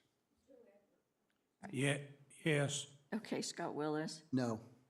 Cindy Spalgeri. Wait, can I get clarification? Is this with 4%? This is to approve of it, yes. With 4%? This has got the 4% on it, yeah. No. Jake Gilbert, No. Mike Johns, No. Scott Fry, No. Troy Patton. No. Okay, motion fails. 1-6. Joe, you have I screwed up, didn't I? wait. Do you want to never mind. Well, I don't even know what I was making last year. You made the motion, Joe. It wasn't all that much, but, Gotta get those old roosters out of the hen house, Joe. yeah. What I received last year is good for next year. And if it's good for everybody else on here, which it may be or may not, but that's what I'm gonna move. There you go. All right. Our next item then is ordinance 22-55, authorizing the clerk treasurer to make funds transfers. This had a council introduction on November 14th, and it is up for adoption consideration this evening. And Cindy Gossard, could you just give us a quick recap of Yeah, purpose? this is just something that the council approves every year for me to, or for us to, when we close the books, because we can't close with negatives. So we just have to sometimes move money around. It's not new money, we just have to move it around. All right. Councilors, any questions on this? We do this every year? Okay. Motion to approve ordinance 22-55. Have a second? Second. Motion made to approve ordinance 2255 by Councilor Patton, seconded by Councilor Spillier. Cindy, would you call the roll, please? Joe Edwards. Yes. Yes. Okay, Troy Patton, Yes. Scott Fry, Yes. Mike Johns, Yes. Scott Willis, Yes. Cindy Spalgeri, Yes. Jake Gilbert. Yes. Motion carries 7-0. Okay, all right. Our next item, ordinance 22-56, appropriating RDC funds for legal services. This had a council introduction on November 14th. Jeremy, can you describe what this ordinance pertains to? Certainly. So it is as introduced, summary of the ordinances for you all to approve the RDC to appropriate $400,000 of RDC dollars for legal expenses so that they can start paying their own bills and we can adjust the 2022 RDC legal expenses over into the RDC. Okay. I haven't had any questions, so unless there are any now, I will allow you to go to the public hearing. Yep, this item does require a public hearing. So let's open the public hearing at 8:35. Kevin, do you have any cards? No call-ins? Okay.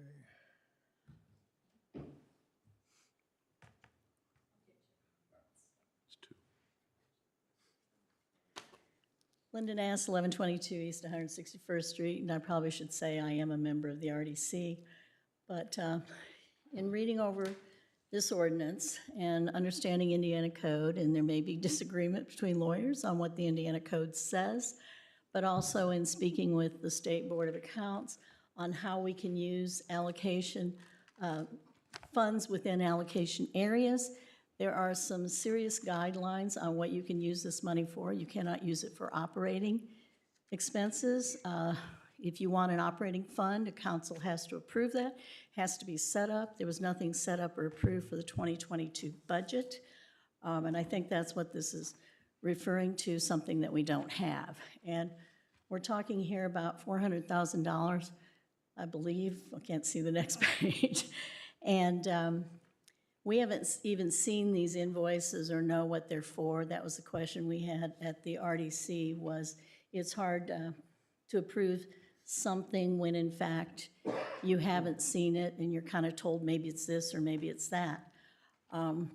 But we're kind of got the cart before the horse, or we're doing this backwards in that we don't even have a fund to take these out of. And it's very specific what you can use allocation funds for, because we're taking capturing TIF funds, which go into the TIF fund accounts, and there are balances in those accounts.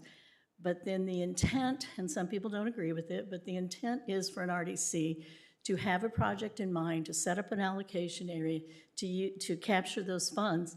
And then according to talking to two SBOA people, if you've collected way too many dollars, you give those back to the other taxing units, you lower your capture, but you can't just keep collecting funds and funds and funds. And I've been talking about this since I've been on the RDC now for over a year, but I've watched RDC stuff for many years. So I do not support this, and I would ask you to truly consider this and not even vote something if you don't know what detail is in these legal bills. Because also per Indiana code, there's a detailing required of bills. And I'm not sure we have that. Maybe somebody has seen it, but people voting should definitely have seen this.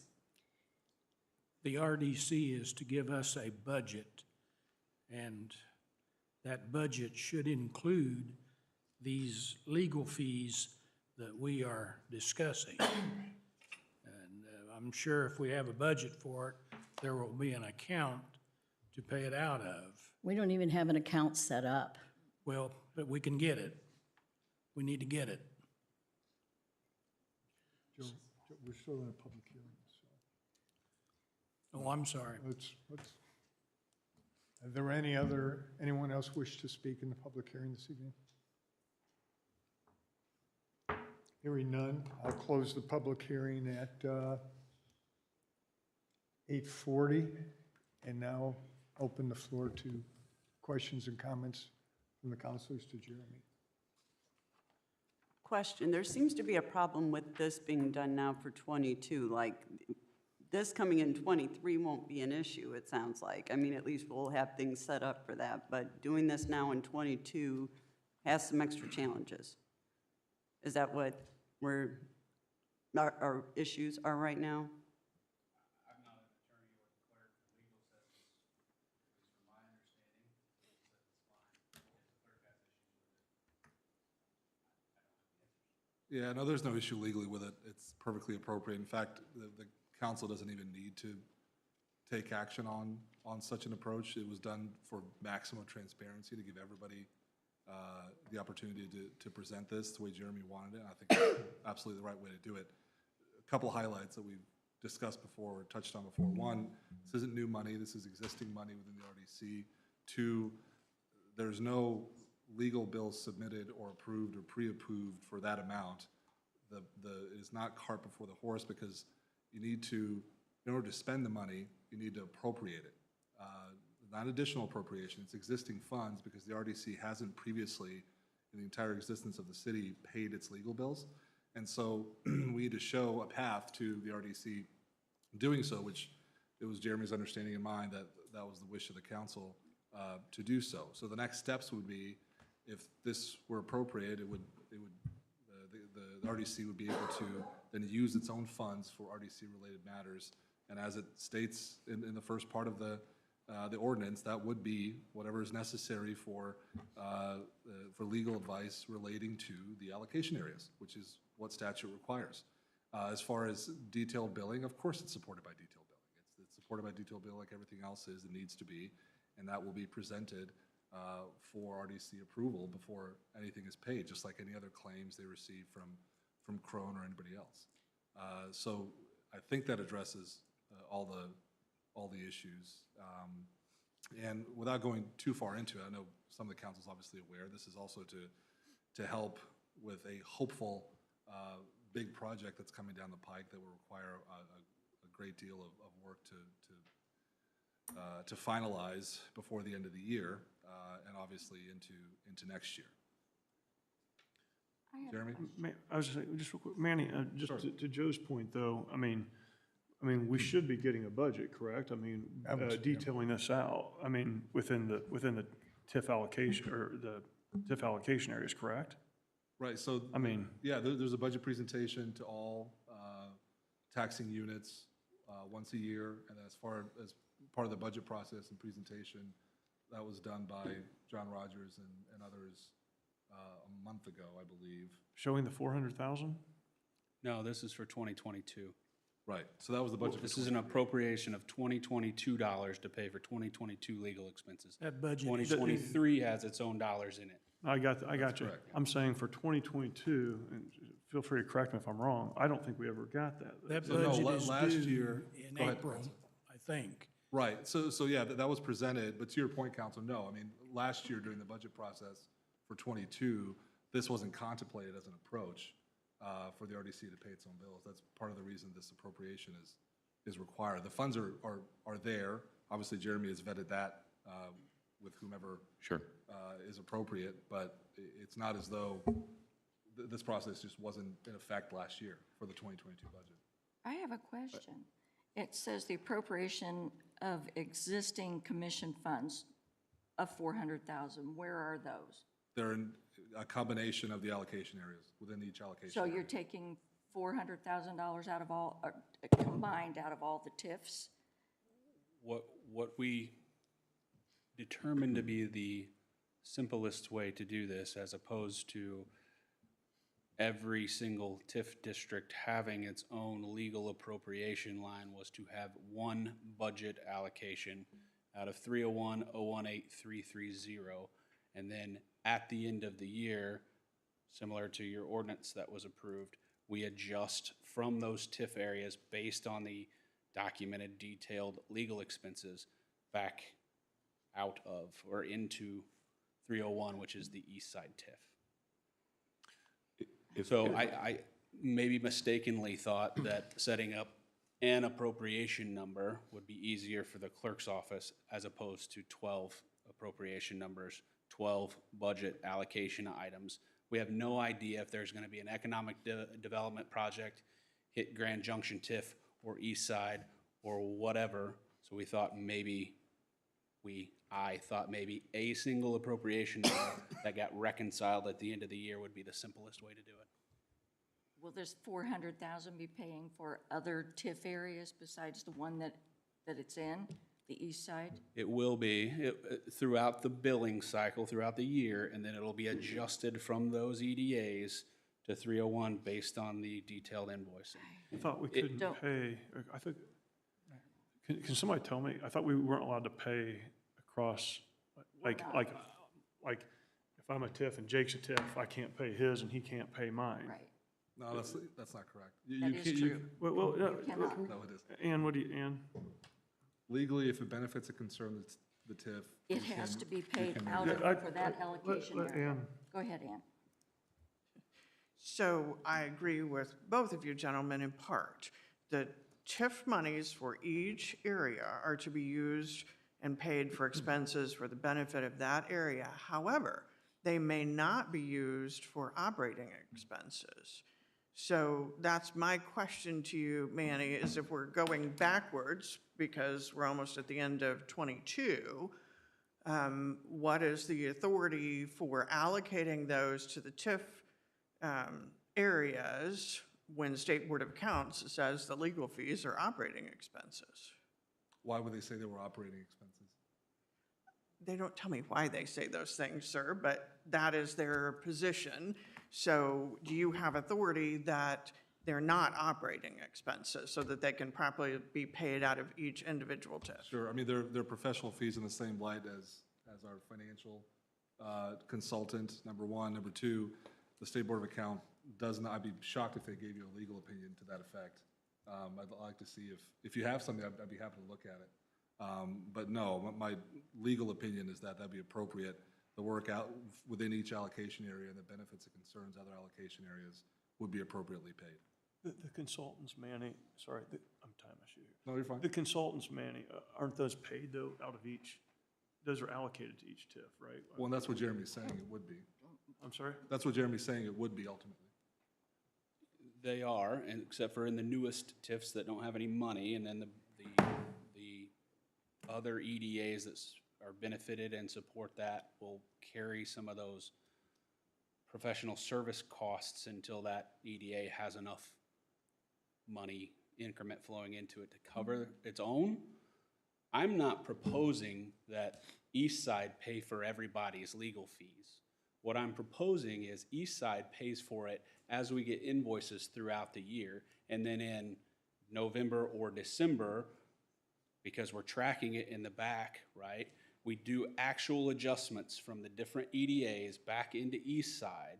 So everybody pays their share, but we don't have 12 different appropriation numbers that each have legal budgets that we have no idea what it would be and no way to really forecast it. So we'd be coming back for additional So in budget that scenario, allocations.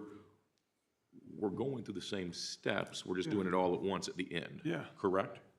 We're reconciling the balance sheet at the end of the year. I don't know, but that, I mean, obviously the way that you're describing it and therefore wanting to set it up that way, that seems easier. I mean, that's a real question. Is it not simpler to do it at the time? Because we're gonna have to. It's not any more difficult for me. Okay. Other than we need to go and modify all those budgets and try to make guesses on what they would be and potentially overspending some and underspending others, but. Okay, thank you. I appreciate the clarification there. I've got conceptually a question that I need to take 2 or 3 steps back and try to get some explanation here. Manny, if I understood it correctly, I think you'd mentioned that these dollars have not been invoiced yet. There are not $400,000 worth of invoices to the RDC currently. That's correct. Okay. We're at November 28th, and this is for 2022. So we're expecting something very large. I'll take that. So 157,000 of it has been invoiced and paid by the city council. There is another 100 and some thousand that was submitted to the RDC at the last RDC meeting. They didn't like the level of detail on the invoices, asked that they be refined, so we pulled them from the docket and they will be coming back in December. The gap there is an estimate based on what we had paid up to this point and what we could expect. We don't expect it to be 400, but I don't want to make it 300 and it become 400. Right. And then have to do this process all over again. Can you, what's the lion's share of this expense? The lion's share is RDC-related matters, 50%, and then there's probably close to 50% of that total cost that is associated with the Grand Park RFP process. And I can get you the specific numbers tomorrow. And the rest of it is the buffer for upcoming known or potential upcoming projects that would need to be finalized by year end. That makes up the rest of that, which is not correct. It's not been invoiced. We don't know what that would be. I'm not, just, I don't want to speak out of turn, but I'm not opposed to what's going on. I want to make sure, though, you know, we've been written up by the State Board of Accounts several times in the past. Can we get something from them stating that what we're going to do here is okay?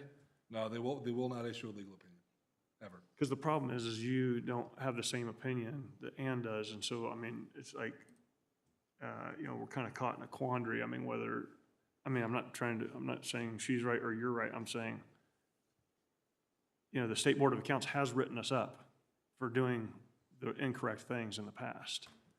So, I mean.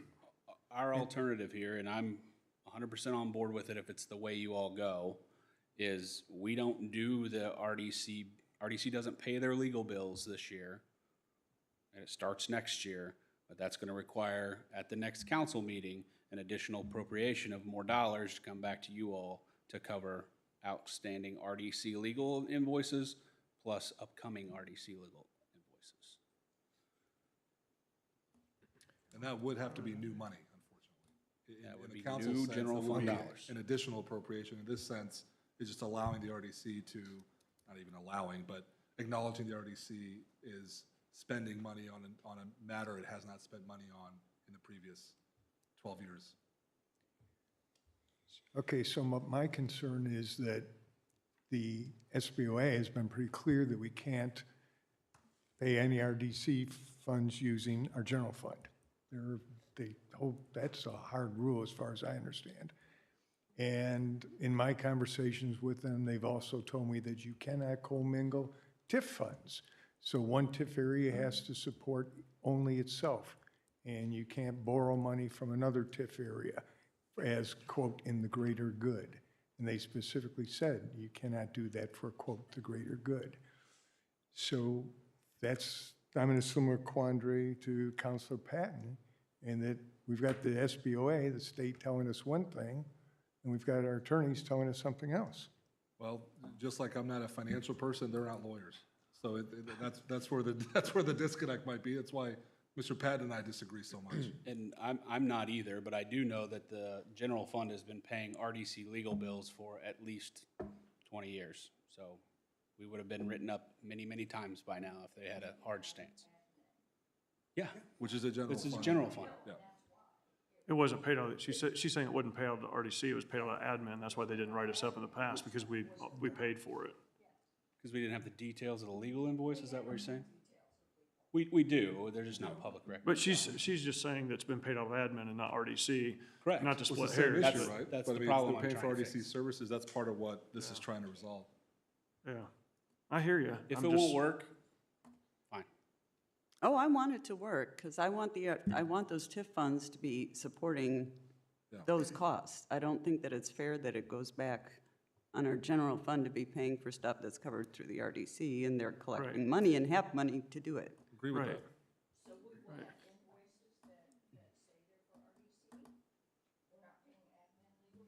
There are already invoices that say RDC. It's already broken out. Yeah. I think that's what they're They've been saying, though. processed I think by the that's what they're saying, though, on the fees.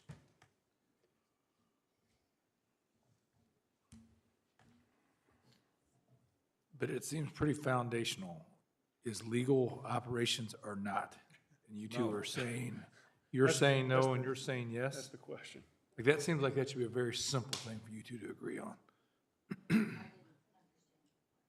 But you're saying no, and you're saying legal is operations. What Manny is saying is legal is professional services, just like O.W. Crone and the other financial people that have been working with the RDC and the city and everybody else since the first economic development area was established. It's a professional service, just like that. And that's never been a problem. It's never been. But it's never been paid this way. Right. That's why it's not been a problem before. The professional services, the financial O.W. Crone and all those other docket items that the RDC approves every single month have been always approved and paid by the RDCs. And allocated to those TIFs also. 'cause Correct. I've seen them. Assuming the TIF had the finances to That's support right. it. If it didn't, it was allocated to a neighboring TIF that was more mature. It should be paid back. Yeah, we're cognizant of, obviously, we wouldn't present something, I wouldn't advise the city to pay something within a TIF that doesn't benefit and concern that TIF. That's part of what Cam Starnes, who mainly does that work for us, that is his job, is to make sure that we're covered legally from that respect. I wouldn't have signed off on this if that wasn't a viable option.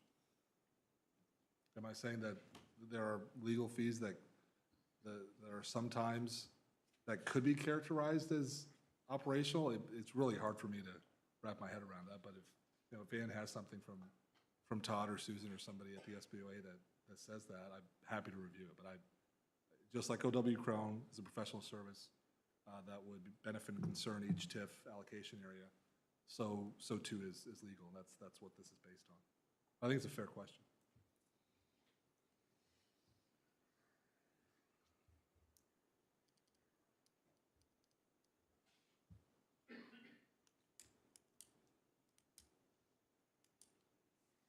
I don't want to get written up like the past city councils have, I mean, where they come in and audit us and tell us one thing. I mean, I'm at this point, I mean, if you vote, I'm just going to abstain because I want to make sure that we're doing the right thing. I mean, on the premise of it, I get it. I'm just saying, it's not clear, to me.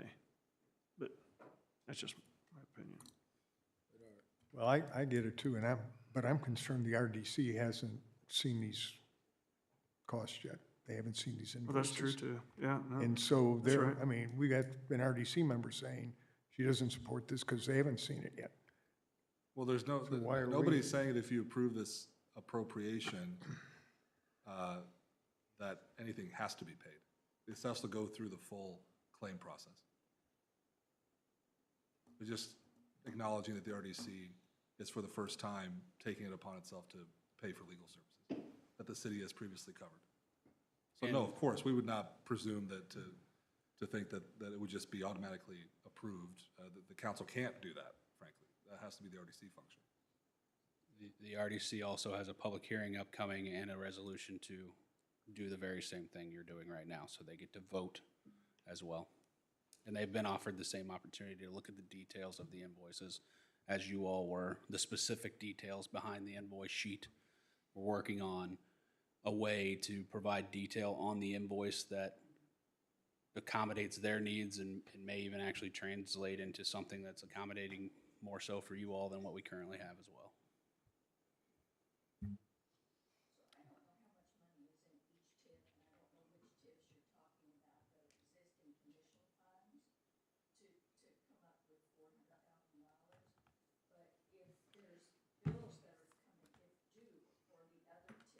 Funds, why can't you just pay them out of those TIF funds instead of putting all of those in one, paying everything with one, because we're not to commingle TIF funds either? As I recall, when we first talked about this a few months ago, your primary concern was that 301-018-330 was not established as an It's not. appropriation number. No, it isn't. We don't have legal lines. Understood. Yeah. They can be established though, correct? If council approves it. Okay. I'm just not comfortable with this because I just don't like the way it's set up. How would you like to set it up? I don't know, but not like this. Okay, would you like to propose then how we set it up? Well, maybe I could talk with my attorney and maybe we could get something different. Because I don't understand this and I don't really want to do this. Manny, how about this? How about this? How about if the RDC goes back and you said they have a meeting anyways, they go back, they talk about where the funds come from, they do their allocation, you have the bills, that gets submitted to those allocations. If the money's not there, I know there's not receivables and payables, but in my mind, there's receivables and payables to each other, and then it gets allocated and brought to us that way. So at least that way, those says, hey, this bill is for this TIF or that TIF. And that way it's allocated to the appropriate TIF, the RDC, Joe brings that forward, and then that way it comes to us. I'm just trying to The bill come up comes with a to you solution all for to the- pay, or the RDC sorry? pays the bill and gives you the information? Well, I'm saying the RDC would create the allocations, they'd pass it before it comes to us. They'd say, hey, TIF A has $50,000, here's the bills for that. For TIF B, here's the bills for that. If one's short or one's long, then those have to get paid back to the other TIFs. Then at least it's given to us, I hate to say it, in a grid type formula, that says, hey, this is where the allocations are, here's the bills. The RDC approves it or disapproves it, whatever the case may be, and then it comes to us and we say, hey, it doesn't really matter, operationally, this is where we're at. And it's allocated to those TIFs and here's why, and they already approved it, as opposed to us approving it first. So I think I appreciate that. So you want a kind of a review. So the RDC would obviously go through the legal process, the claims process, vet the bills, say, okay, 10,000 is this allocation area, et cetera, and present that after they go through their process, present that for review by the council. That seems the more, just in my mind, And the I more get, appropriate and I way. get that, so that way you can have some visibility in that. But again, just to kind of get everybody back to the start line, all this does is say, hey, RDC, you have money, we're fine with you using it for the first time ever to pay legal bills. We still have to appropriate it. You still have to, So RDC, go ahead and appropriate it. But then, yes, I think Jeremy and everybody would be fine with going through that process after this process is done, where the RDC is appropriated the use of those. It's the cart of the horse, right? Yeah, exactly. I'm telling you, this is the cart, and what you're proposing is the horse, and I think that's fine. Yeah, right. So I'm saying they do it, they bring it to us, and then we can put this on the next agenda, and then we have that information. Well, the only issue is they can't do that because this is the cart. So We have to in the scenario that I'm sorry, Jake. There's three options, right? Either we set up this one fund and we appropriate it all out of there, and then you make it all right at the end of the year. You set up a fund for each EDA, the 12 different TIF funds that, like you talked about, or we appropriate none of it through RDC dollars and we pay for it out of the general fund. Those are the three choices, correct? Well, yes, correct, except for what this is doing is saying, RDC, you go appropriate your dollars and spend them. You're just giving them permission to spend their own dollars on legal fees for the first time ever. And then second step is, we decide, is my approach of 301-018-330 that gets the balance sheet reconciled at the end of 2023 for all the 2023 legal bills the best way to go, or is setting up individual legal appropriation lines in every single TIF and allocating dollars in the budget to every single TIF the appropriate way to go. And it doesn't matter to me either way on the back too. So I think the initial step is having the appropriation, because this applies to this year, right? So I think there's a fourth option, Councilman, I think, that's a combination of 2 and 3. You could approve this, which is the initial cart, right? The appropriation to go ahead and use the funds. And then have Jeremy come back in January and say, okay, here are our projections for legal bills for each allocation area, and have the council bless that approach to the extent, essentially it's marrying what the proposal from Councilman Patton is with this approach. So this is the cart where you have the appropriation acknowledged and move forward with it. And then in January, the first meeting, if you want, Jeremy could come back and say, okay, we worked through it, we worked through Crone, and here are the projections for each allocation area. And there will be a reporting function even, volunteering things I can't volunteer, but perhaps there will be a reporting function that each time there's a spend, there's a report generated. So Manny, the way that I understand Councilor Patton's possible solution is that they would approve something conditionally, and then it would come to us for final allocation of those dollars. That's the way that I understand it. So in that scenario, which I think is also what you just described, however, as you put it, this is the cart. We have to do this first. I guess in that scenario, if we can employ Councilor Patton's proposed solution, I don't understand why we have to say, here you go, we've allocated, in this case, $400,000, now go conditionally approve your legal expenses. Why can't we just go through the process, have the RDC, we had an RDC member stand up here and say, I've not seen the invoices, I don't know where they are. Have them go through the process, have them approve or reject whatever payments they see fit, then bring those to us. At that point, we allocate the funds for those. Yeah, but, so they can't do that without the ability to appropriate. So if you do a conditional approval and it comes back to the council to approve the appropriation, you would have to, if it's a number that's different from that 400, you have to notice it again, and then we're in January. So there's nothing obligating here the council or the RDC to spend 400. This is saying, hey, you have the money, here's the appropriation to do it, and then the RDC can go back and review everything it needs to review and go through that claims process, hopefully without necessitating a second special meeting in December. So to be clear, and I like the way you said that, there's nothing obligated here for that 400,000, but we're committing to 400,000, up to 400,000. Yeah, based on the projections Jeremy went through. Where if we do it the way Councilor Patton described, we're committing to an exact dollar amount, whether it's monthly, whether it's quarterly, whatever is the appropriate interval.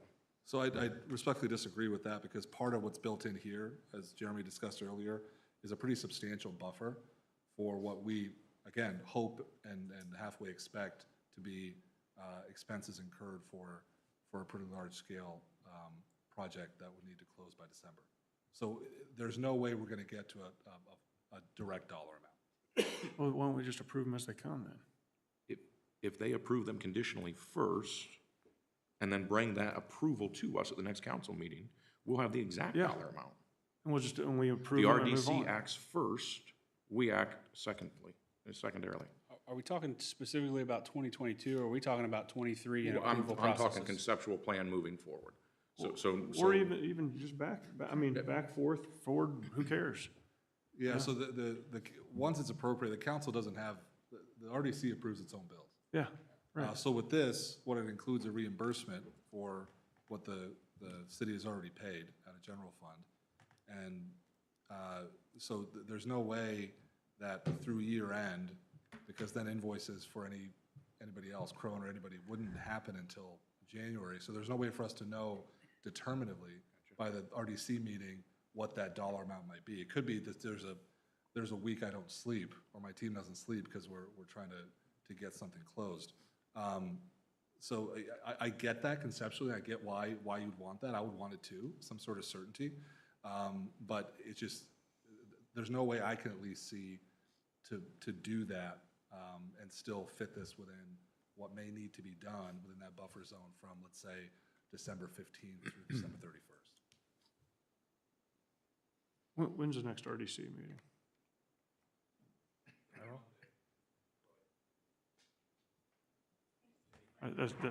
When is it? So what's it matter if it's this year or next year?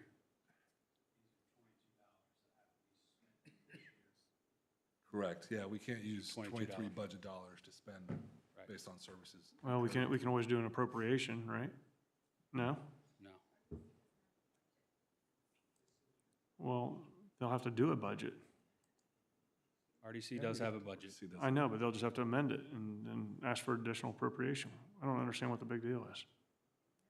For next year, yes, that, Yeah. I mean, again, Jeremy could propose a detailed list and projections within each allocation area. I think that's fine, but this is, a singular issue for the rest of the year. Yeah, so I'm a little confused there too. Are we proposing not paying, we're proposing using 2023 budget? Can't do that. To reimburse 22 expenses? Nope, can't do that. It'd just be submitted in 2023, resubmitted, and then we pay them. So the SBOA has actually made that clear. You cannot use, and not even SBOA, that's statutory, you can't use a budgeted dollar amount in the next year to pay expenses incurred in the previous year, no matter when the invoices come. That's the unfortunate reality there. Okay. Do we have money in the specific TIF area enough to pay these expenses? Yeah. Yes. Okay. There's I mean, that's various, but the only one that's got. depends on which opinion you have on whether or not we can use supporting TIFs or not. Oh, Well, the SBO says you There's can't legal use costs supporting associated TIFs. with establishing a TIF, right? So who pays those?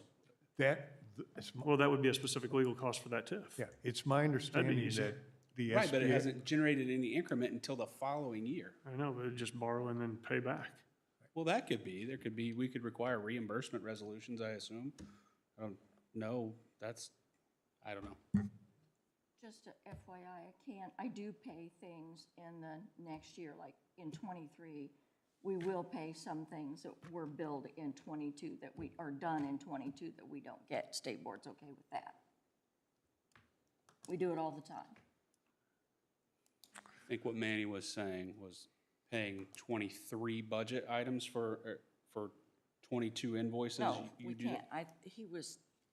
Never mind. That's what I This said, is thank such a cluster. Okay.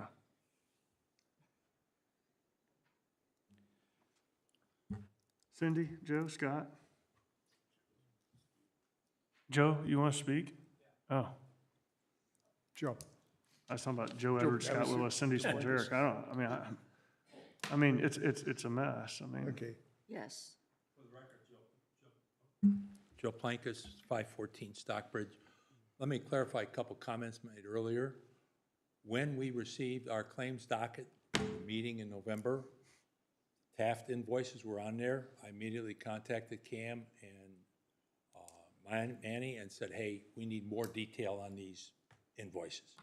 So I made the motion to pull those invoices out of the claims docket for that meeting before we voted on the others, which was O.W. Crone, were the other invoices. Those invoices are allocated by the TIF area where those expenses are incurred. That same thing would be held, or would be done, also with the legal fees. Obviously, we haven't paid legal fees before. So assuming this would get approved, as Jeremy said, we have a batch of invoices that have already been paid to Taft. There are those other ones that are hanging there until we get more detail, and whatever else comes up between now and the end of the year. So those are scrutinized by John Rogers and I to make sure that we have, put them in an appropriate pew, if you will, when we approve those particular expenses. We make the best guess we can when we set up our budget, which of course we've set up for '23. That would have to be adjusted if in fact we're gonna go forward with us paying our legal fees, which is not a problem. The funds are there to be able to do that. You know, if we had not gathered the amount, some people say, hey, we got too much money. If we didn't have the funds that we had, you wouldn't have got your $6 million. So we had to take it from 4 different TIFs in order to pay those, and of course, that's gone through the process already. So we will make sure that those invoices are detailed, and we have a good, clear understanding of where those expenses are incurred. But it's a process that we need to have this if we go with Jeremy's idea, which I think is the cleanest idea to go, and then we'll just try to allocate those funds from the appropriate location based on the expenses, because there's confirmatory resolutions, there's all kinds of legal expenses, and some of those things, we don't know ahead of time what it's going to be. If we get a project, you know, commercial PUD in there, you know, we can guess maybe at that point in time where something's coming along, but unfortunately, our PUDs have dropped from 21 in prior years to only 3 this year. So we don't have a lot of PUDs, unfortunately, on the commercial side to worry about, because that has dried up. So, you know, we'll manage those funds. That's our obligation to the public, and I think we're doing a good job with what we have based on the knowledge we have at the time we set the budget. And if we have to adjust the budget, we'll adjust the budget. There will be items that will probably go over because something will come up and we won't know what that is. So we may be 2 or 3 times over the budget because maybe we only set $5,000 in that particular EDA for that particular year. Something big comes up, you know, it can throw everything really in a thither in how we have to handle that. But it will be handled. We do it every year. Done it for a lot of years. Any questions that I can try to answer? Okay, thank you. If I could weigh in. I mean, it makes sense what we're trying to do here, and I think we've all wanted to see more transparency and accountability to legal fees. And this accomplishes that by putting it specifically with the unit or the organization or department that is spending those dollars. I feel comfortable based on what Manny said that this is allowed. But let's say worst case scenario, the State Board of Accounts says they don't like that. Well, then we can change it next year. I've always subscribed to the rule it's easier to ask for forgiveness than permission. So I would say based on what Manny has said and where Jeremy's at, let's move forward with this. And if they don't like it, we make that adjustment to next year. But I feel comfortable that they will like it and that they'll be okay with it. We work for the taxpayers, not for the DLGF. I do. I answer to State Board. You represent the taxpayers. I answer to State Board, Joey. All right, geez. Okay.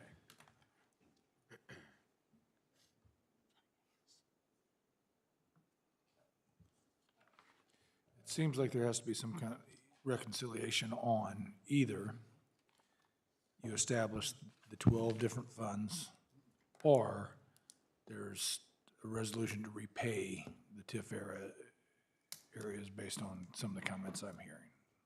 I don't know. It sounds like maybe we'll make the appropriation, but a sticking point may be that it ends up coming from the correct EDA. I agree with that. Yeah, that would have to be a part of the approval process. I completely agree as well. And clear direction from the clerk on how she would like to see that is a great kickoff point for that. I'd like an opportunity to talk to the SBOA again and ask them some more specific questions. Maybe get them to meet with some of the counselors here to make sure that what we're doing is compliant with the state policy. I'm a little unclear as to some conflicting comments that I've heard. I attended the RDC meeting, and I heard the attorney at the RDC meeting saying that you could commingle funds, and I heard the SBOA tell me that you cannot commingle TIF funds. And that, to me, I've got a conflict in my mind, and I'd like to be able to get that resolved before I can make a decision. Well, the SBOA won't help you do that. I think what Cam was saying, like I've been saying, is that if it benefits and concerns a TIF, you can use those funds toward that other TIF. The SBOA won't give you a legal opinion. So if that's what we're waiting on, that won't happen. Susan and Todd will not do that. I don't think I have anything more to add. Are legal expenses treated differently if it's litigation versus like a professional service related to an economic development project and building out one, you know, something like that? In what way? City gets sued From our perspective of the. or wants no. to sue, or, I mean, something happens that involves actual litigation in a TIF. And then is there some kind of, you know, differentiation between a professional service related to developing an economic development project? Sure. You know, working on the actual language of a TIF district and things like that? Yeah, good point. Or is there a difference between that and a lawsuit? Yeah, good point. Threatening lawsuit? I mean, of course, there's a difference in the manner of the work performed. The way a lawsuit wouldn't signify which allocation area it would be. They would name everybody, it would name the city, and if it was in, for example, you know, the TIF districts that encompass Grant Park, and somebody got hurt, like the lawsuit that was waiting for me here, within that premises, they're not going to differentiate between allocation areas. For those lawsuits, the good thing is we don't have a self-insured retention, and so that gets covered by insurance, so we'll never touch an allocation area. Otherwise, it would be, you know, condemnation proceedings perhaps, or something, you know, if we're trying to recoup funds from a development agreement, if they haven't satisfied certain obligations for some. I don't think Westfield has necessarily done in certain instances, but other cities and other communities have, where you provide incentives, and then if they don't meet certain requirements, you're able to claw back those incentives. Those would be inherently allocable within a specific area. So, But you couldn't pay, like, and separately, like a settlement, you couldn't legally pay a settlement agreement to a party. Like, say something was arbitrated and you owe $500,000 to somebody, you couldn't pay that out of TIF revenue, could you? yeah, I'm trying to search my mind for an instance where that would be, where that would happen, where it wouldn't be the city or the insurance company's obligation. I think that wouldn't happen.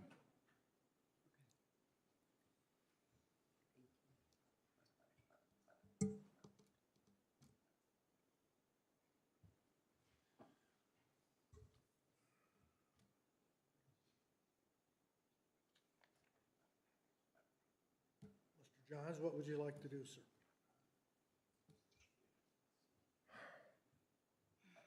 Can I have a motion on this?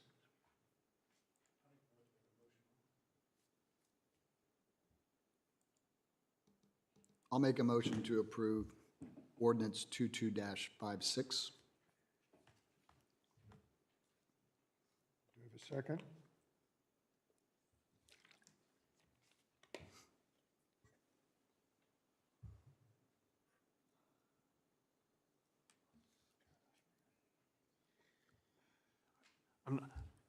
It's like I want to say, I want to second it, but I'm not, just because, I mean, I don't want to, if I know something could be potentially wrong, I don't want to vote for it and then ask for forgiveness later. If I did that with the SEC, they would beat the tar out of me. Right. Yeah. But our city attorney is telling us that we can do this. But our council attorney is saying we can't.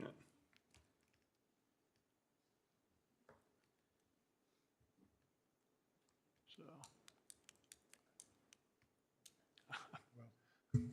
I don't feel comfortable, so. It's up to you, but that is my opinion, that this is allowable. That's my legal opinion, irrespective of what SBOA may opine in the future. We'll respond, and it'd be my responsibility to respond on behalf of the city regardless.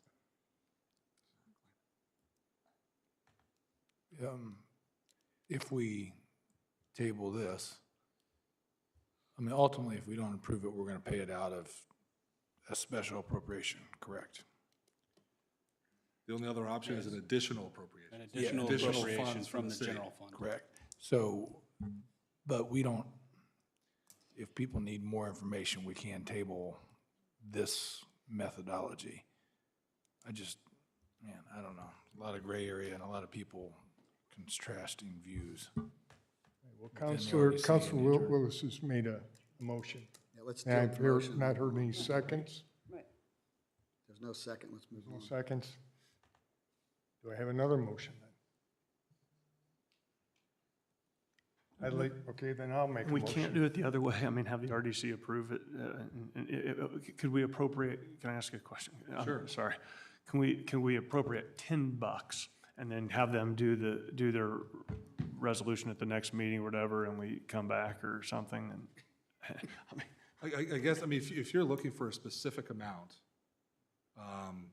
that's just not gonna happen by the end of the year. Okay, fair Then enough. what could be viable is for you to approve this ordinance with, I guess, the condition that the RDC would go through the claims process at its next meeting and present it to you at your, I guess it'd be the December 27th special meeting, just add an agenda item.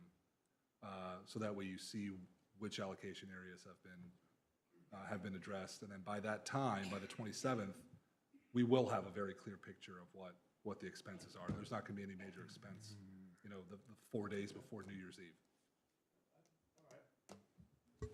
I'll make a motion to do that. What are you doing? So let me, just so the record's clear, No, there's no second. do you withdraw your motion, Counselor Willis, to allow Mr. Patton to make his? Okay, so you're making yours, and to approve this ordinance with the added condition that at its December 27th meeting, the RDC would have gone through its claims process and presented the council for the council's review the amount of the approved legal fees and within each specific allocation area. Yes. So are we, That is the motion? for clarity's sake, does that mean we're striking the $400,000 verbiage from here? Well, I mean, No, yeah, that's the amount, that's the top end amount that could ever be it spent. doesn't have to be 400,000. There is, It's whatever. nothing could be comes spent back to beyond us. that, nothing is obligated to be spent. Yes, yeah, you're right. My motion is the 400, but if it's not 400, then we don't pay the 400. The allocation is what they give us. Right, yeah, thank you, Andy. Yes, his motion was to approve it as written with that added condition. Or maybe can it be a motion to approve conditionally upon the amount that they send to us based on the invoices that you give to us, et cetera? Same thing, but just with the amount that's allocated to the TIF areas. So, I no, know. only because it Okay. wasn't advertised that Okay, way. all right, Sorry. okay. I'll stick with my first. Okay, one so the then. motion is restated as previously said. What was the motion? Can I hear it The again? motion is to approve ordinance 22-56 conditioned upon the RDC approving and allocating the attorney fees to each TIF district and then giving them to us Presented at your December 27th special meeting. at the December 27th special meeting. Do we have a second? Do we have a second? Second.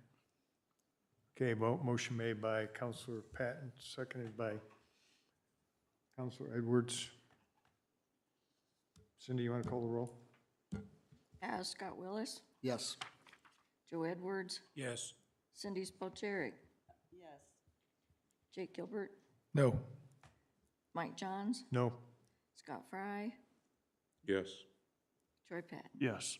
Okay, motion carries 5-2.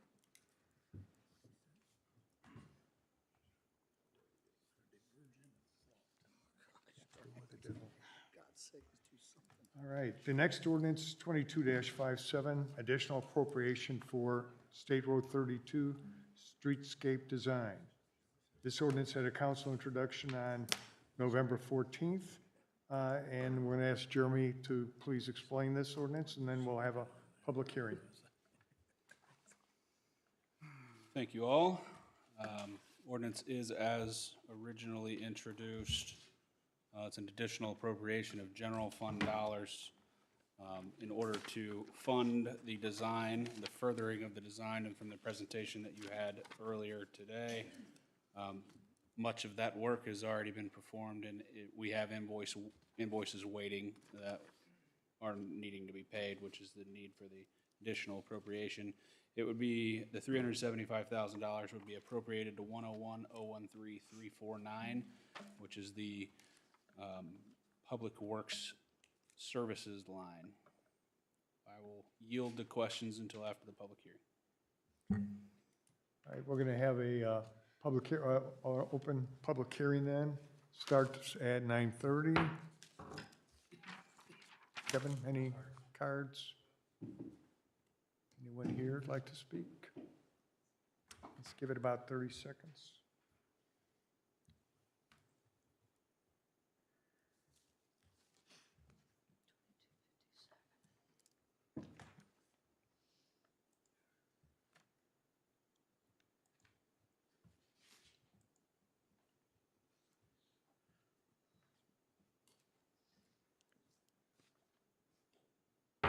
Close the public hearing at 9:31.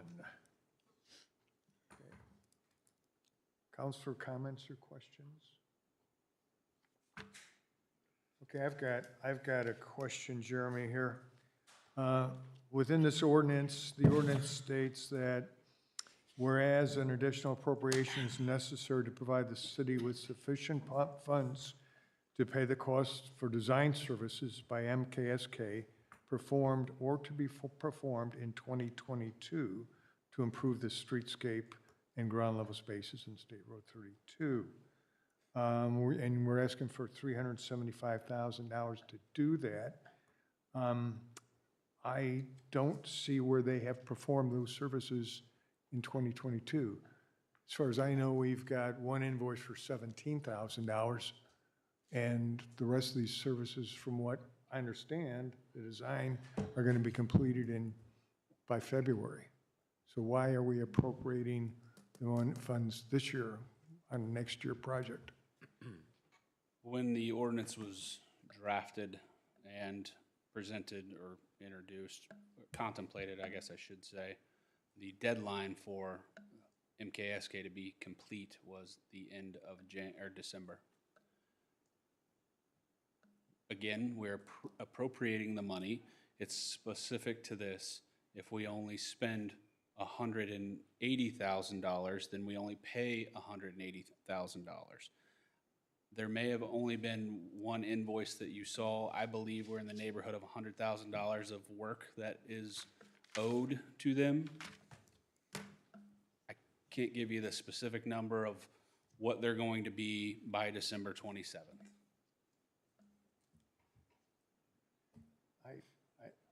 I don't see any reason to appropriate funds this year for work that's going to be done next year. I think it should be in next year's budget. The work is being done today. Tonight's presentation was part of the work.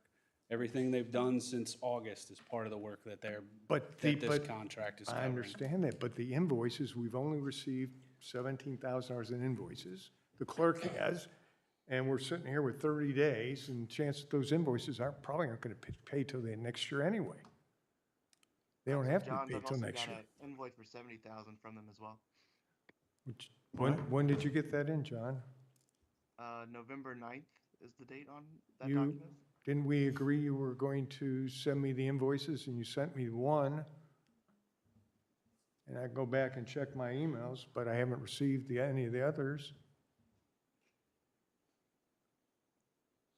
I'll have to go back and look, when I received that, but I've got a November 9th invoice for 70,000. Well, that's not what I was told. So I certainly do not support appropriating $375,000 this year, taking it out of our piggy bank for next year. Let's put it in Anything next that- year's budget. where it Anything that's belongs. not spent goes back in the piggy bank. If we don't do the additional appropriation, we can't pay the $80,000 up to November 9th. Keep in mind, there's almost 2 months of work beyond that. And they are on a very fast pace right now to try to get done by the end of February. By the end of February? I believe that's when the deadline is. So they're going to invoice us at the end of February? As I understand it, I'll defer to the clerk again. These dollars, because it's contracted and it's a service that is being provided under a contract in 2022, can be encumbered for spend in 2023. So it would hit the 2022 budget, not the 2023 budget. But I'll yield to Ms. Gausser.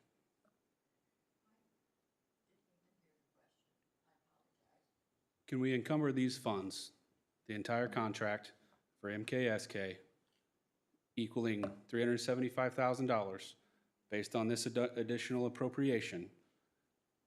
That encumbrance, a carryover encumbrance into 2023, and then those dollars be spent from 2022 funds, not 2023 budget. Is your concern that those Correct. money gets spent So we will, on something else then? Yeah. We don't. Yeah. correct. So you approve this appropriation, we'll encumber Why the wasn't there a funds. budget for next year? Whether we're invoiced in 23 or 22, it hits 22's budget based on this additional appropriation.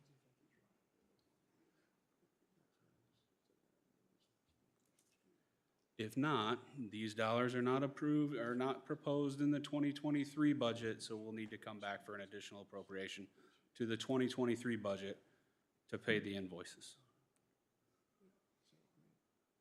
You couldn't pull them from infrastructure improvement or something like that right now? That's not how they were budgeted. If you guys don't want to approve this, we have to pay them some way, and yes, dollars that were allocated to another project can go to pay for this if we, I think keeping in the con- mind, yeah. we don't spend those dollars, they still go back in the piggy bank. No, This no, is yeah. this is an accounting and tracking Yeah. exercise. Right, yeah. I don't think it's that big of a deal. I think it's just the concern is that the money gets spent on something else otherwise, and I think that's the only, I'm not, which, look, I'm for it. I'm just There's saying. an ordinance that says that it has to go. No, I know. to I'm this. just saying that if it doesn't get spent, then it gets spent and allocated and appropriated in some other category because we have money left over. I think that's what Mike's concern is. Well, that's, Correct me yeah, if I'm wrong. that's my number one concern. Yeah, And my number two concern, quite frankly, is why weren't these funds included in the 23 budget? Because it's a 22 project that was supposed to be done by the end of 22. You and I sat in those meetings, and I didn't never sit heard in it many. being done by the end of 2022.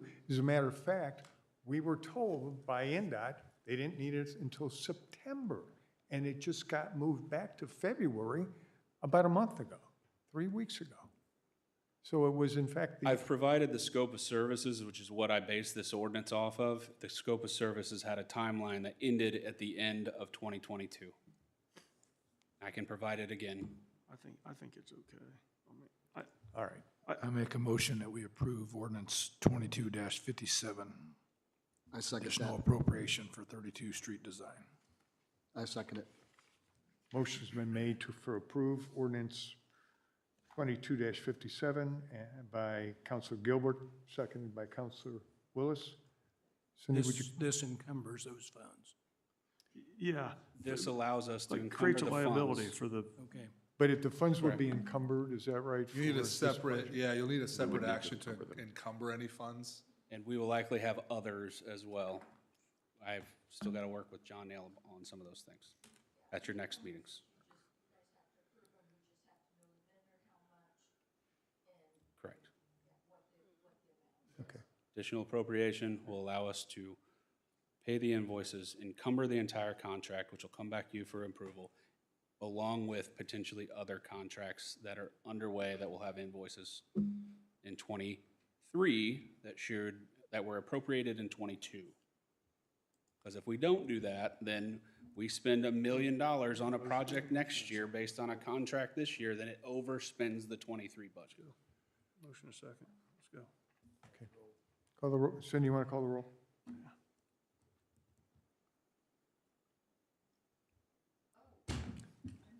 Yeah. Did you have a, Jake Gilbert made the motion to approve it? Yeah. Seconded by Scott Willis? Yes. Yes. Yes. Yes. Yes. Yes. Yes. Thank you. Thank you, Jeremy. As part of the encumbrance, Councilman, if the concern is that the funds will go somewhere else, this is more of a suggestion. I don't know actually how it works, but you could do a non-reverting fund.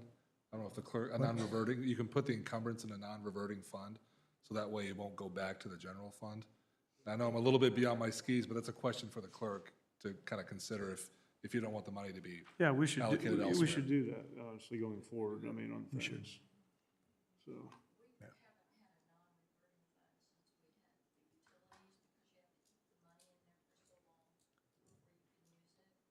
On a non-reverting fund. So Okay, it'd be let's- better to encumber. Let's talk about it. Yeah. Whatever works best. yeah. Okay? Again, working together here as a team. I agree, yeah. Okay. All right, Resolution 22-126, establishing procedures to record appointment to boards and commissions. This item was introduced at our last meeting, and it's up for adoption consideration this evening. And Marla Ayler from the clerk's office is going to explain it to us. Good evening, Mayor, councilors. Again, Marla Ayler from the Clerk Treasurer's Office. When I initially presented this item to you, we presented it as an ordinance. We have amended it right into a resolution, thinking that that makes a little bit more sense perhaps for what it is. Code already provides that we have the responsibility and the duty to record the appointments to boards and commissions. However, as I explained 2 weeks ago, by and large, those responsibilities have been taken over by different departments. And so in an effort to collect information as to our appointment termination dates, the inquiries that I have made so far, I can tell you that they don't appear to be wholly accurate from the time that the Board or Commission might have been established to today, simply meaning that some of the dates where things would stagger are no longer staggered.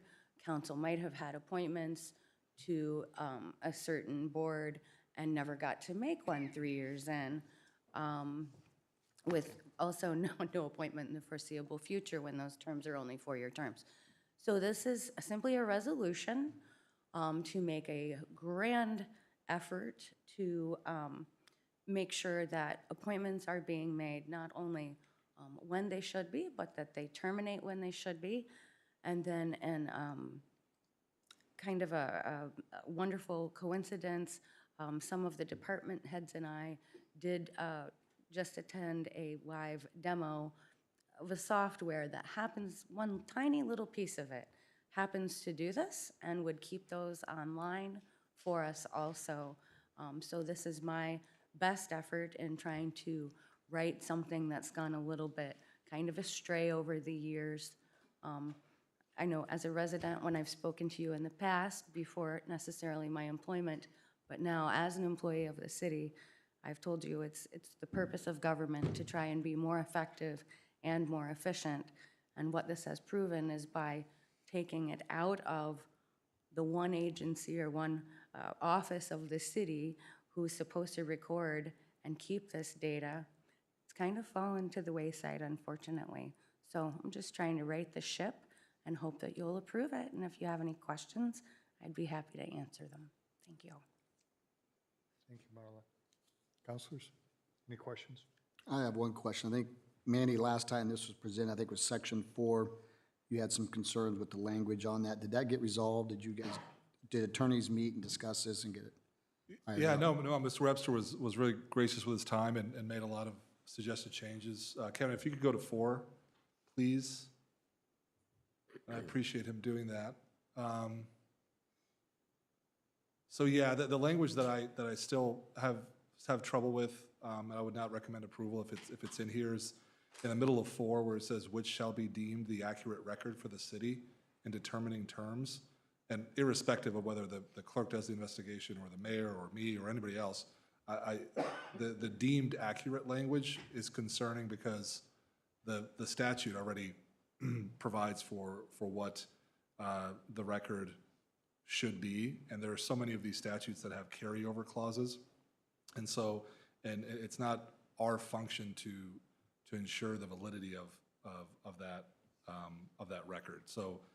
Or the accuracy of it, it's our duty to keep it, which should be in every recorded minute of the approval of each commission and board, because as you all know, at the beginning of every year, you have to vote for the president, secretary, et cetera. So I still have a problem with that, although I appreciate everybody working together on it. So how do we resolve that in your mind? I would just say simply strike that clause. That would make it viable. Perhaps Mr. Webster would like to speak on our behalf. I don't know, as far as that language. Come on up.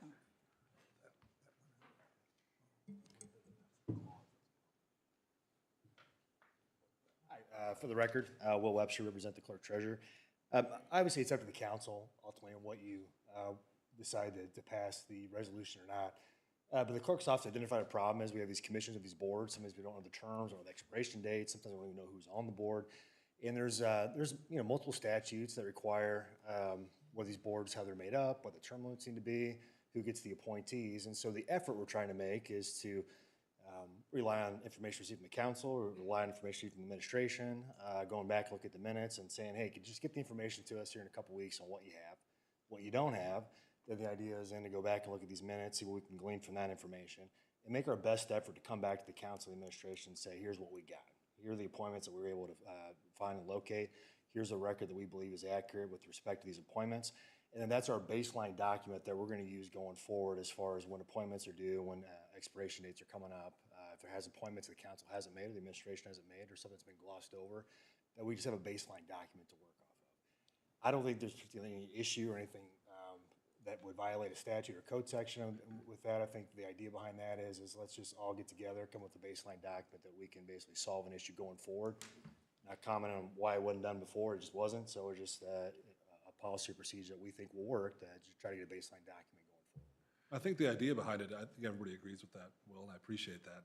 The one issue I have, and again, doesn't matter if it's the clerk treasurer, doesn't matter if it was the mayor, I'd have the same problem, is that the language which shall be deemed the accurate record, in my mind, takes away the appointment power from the entity vested with that appointment power. So if somebody comes back or doesn't answer in 2 days or whatever, and let's say it was the mayor, and the mayor makes his best effort to determine the accuracy of the record, and whatever he determines is deemed the accurate record, well, then you're giving the mayor appointment power over something the council has, or vice versa. So that's my only issue with it.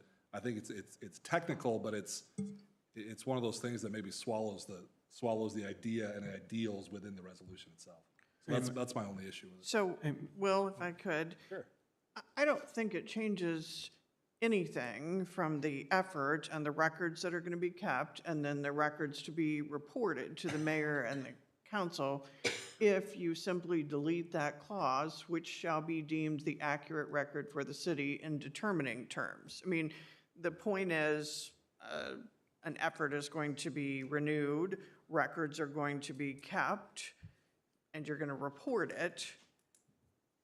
Does deleting that little section really hamper it all? Yeah, I think some of the issue today, at least is some of this information has been requested, trying to glean this information. Some of the information is inconsistent, it's inaccurate, they're not getting the full information. So if we have that information, to me, in my mind, if the information is readily available and we get that in a couple weeks, or if we want to amend it to 30 days or whatever reasonable time that the council deems appropriate, then that's going to be reflected in the record. If it's something that we don't know or we're unsure of, and so what that would be is, hey, just use your best efforts to find what information you can, report that back to the council and to the administration, and that'll be our baseline document moving forward in making these appointments. But not by, in my opinion, again, it's up to the council whether to pass it or not, but if we say that's not gonna be the baseline document we're going off of, it kind of defeats the purpose of what we're trying to do. I'm with you. I'm good with it, not to jump in, because you guys are the attorneys, but deemed, the definition is regard or consider. It doesn't actually mean it is. It says regard or consider.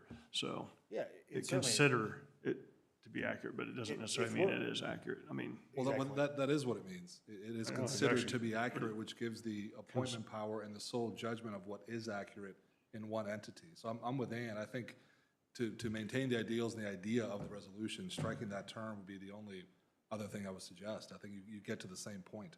Yeah, Will, are and you by the way, okay if we take I don't that care. clause out? You guys change it, I'm good with it. Let's, I just. whatever, how you want to do it. I have a Yeah, comment. we're the council's comfortable. Okay. I was just saying why we put it in there, if you. Yeah. I would make a motion. This, wait a second, Jay. This is part of my job, actually, under my purview. I shouldn't even have to do an ordinance or a resolution.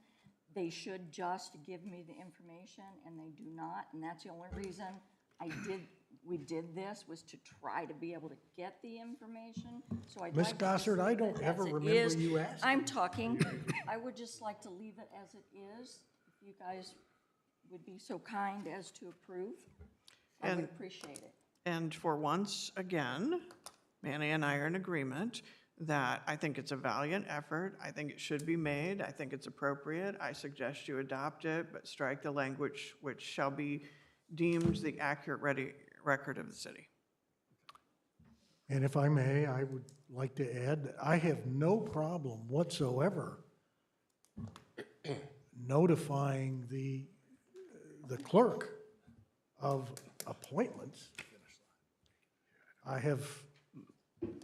Was not aware, after all of these years, that she was not aware of the appointments. So Thanks for all the I'm effort on fine. this. I would like to make a motion that we approve Resolution 22-126 while striking the phrase, "which shall be deemed the accurate record for the city in determining terms." I'll second that. Okay, motion has been made by Counselor Gilbert, seconded by Counselor Willis. Just like to ask you a quick question for your consideration before you vote. Not that I have a problem with that language being taken out. It's in the event we disagree, because I have already made requests from departments. What language fits? Cindy? Cindy. Marla? Okay. I'd suggest that in the event, you spelled out 14 days here, okay? In the event there's a disagreement, 14 days, let's call it the end of the year. Let's call it our first meeting in January. Hopefully, our first meeting in January, you come back with all the information. If at that time there is a commission or a board or somebody that has not provided that information, would you share it with the council? And the council and the administration and the clerk, we're all sitting here and we'll figure it out. And if someone's got to be removed from that board in order to get the right answer, we'll get it done. It will be my Because we're moving pleasure. forward. Thank you. Okay? Go ahead and vote, sorry. All right. We have a motion made and seconded. Cindy? Okay. Jay Gilbert, Yes. Mike Johns, Yes. Scott Fry, Yes. Troy Patton. Yes. Cindy Spalgeri, Yes. Scott Willis, Yes. Joe Edwards. Yes. Motion carries 7-0.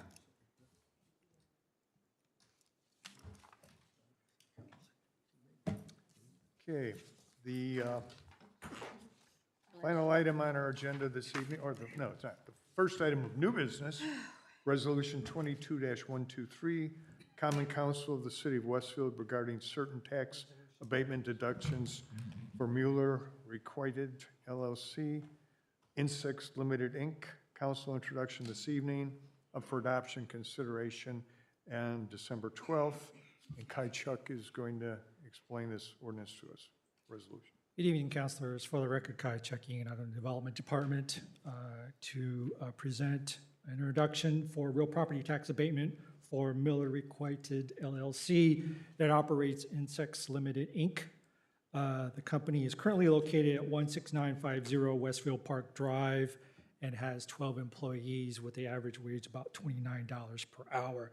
Company is considering expansion to a new facility at 10,000 square feet at approximately 1.3 acres located at 20376 Commerce Park Drive at the North Point Business Park. At the far northeastern section of the park has been established in ERA back in 2019, which is within the district area. The total investment for the 10,000 square foot facility is estimated at $2.2 million. It would create 10 new jobs and an estimated $30 per hour. Proposes a 10-year real property tax abatement, traditionally phased in. Scroll down to the abatement section, Kevin. The traditional 100% abated at year 1 and 10% abated at year 10 with 10% increments deductions per year. The actual, the estimated value of the abatement at the conclusion would be $240,000 at this current tax rate. Mr. Tom Miller, the vice president and owner of the company, is here to present details on the project and the company itself. Both he and myself will be able for questions afterwards. Thank you. Thank you, Kai.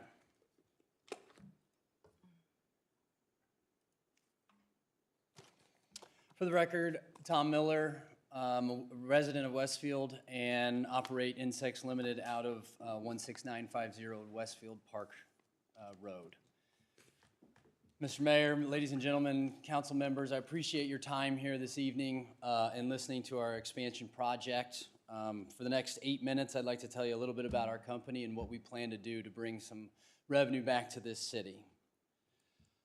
Our company was founded in 1981 by an entomology professor at Purdue University. And the statement that was made during this class was that the future of pest control is without the use of toxic chemicals. Our founder created our company based on this statement. Today, we're a leading pheromone technology company, and we create and manufacture pheromone monitors for companies who are looking to protect commodities and fabric or cherished belongings from insect damage. And that's why we get up in the morning. That's why we turn the lights on. We want to help protect the world's food and cherished belongings from damage by insect pests. We do so by incorporating and providing education, science, innovation, and high-quality products to the industry worldwide. Who do we serve? The food industry is a major component of our business, meaning anytime that a piece of food leaves the field and makes its way to your fork, it is susceptible to insect damage, and our products help protect that food. The pest management professionals who service that industry, also we work closely with. One area of the industry that is overlooked quite a bit or not even thought of is museums, libraries, and historic houses. These are World Heritage items that there's only one left of in the entire world that makes it literally priceless, and it is possible that it can be damaged, so we're here to help with that. And then we also have a growing customer base in our residential market. We have an online presence, and we have people who are trying to protect their food or monitor for insects in their houses. Our current team is made up of 12 individuals. Our most recent hire was in July, and our longest tenured employee was hired in January of 1986. We average 9 years of tenure with our company, which is pretty good considering our founder of 41 years retired. We lost our CFO of 25 plus years, and we lost our technical director of 25 plus years due to unfortunate illness. This is how our company looks right now. In the last 7 years, we've added 5 positions to Insects Limited. And needless to say, we haven't really had a major focus on growth. And we see that with our conservative growth increases of 5% year over year since 1996. Our sales had mainly come from reputation and word of mouth, and we didn't have a designated salesperson until the end of 2014. We currently share our office with our sister company, also created by the same founder. Their name is FSS, and they are a service company who helps protect the food companies' products and brands from damage by pests. Since 2014, we have actually become pretty independent, and in 2018, when our founder retired, we are working basically independent from each other. The yellow boxes that you see here are replacement positions. Since we've split the two companies, most of the employees actually stayed with our sister company, and the positions in green are the positions that we've created out of opportunity, out of growth. As Kai had mentioned, our average employees are making over $62,000 at $29.94 an hour. Pretty proud of the fact, so I wanted to add it here that we pay 65 to 70% of our premiums for health insurance for our employees, and we match up to 6% of 401k contributions.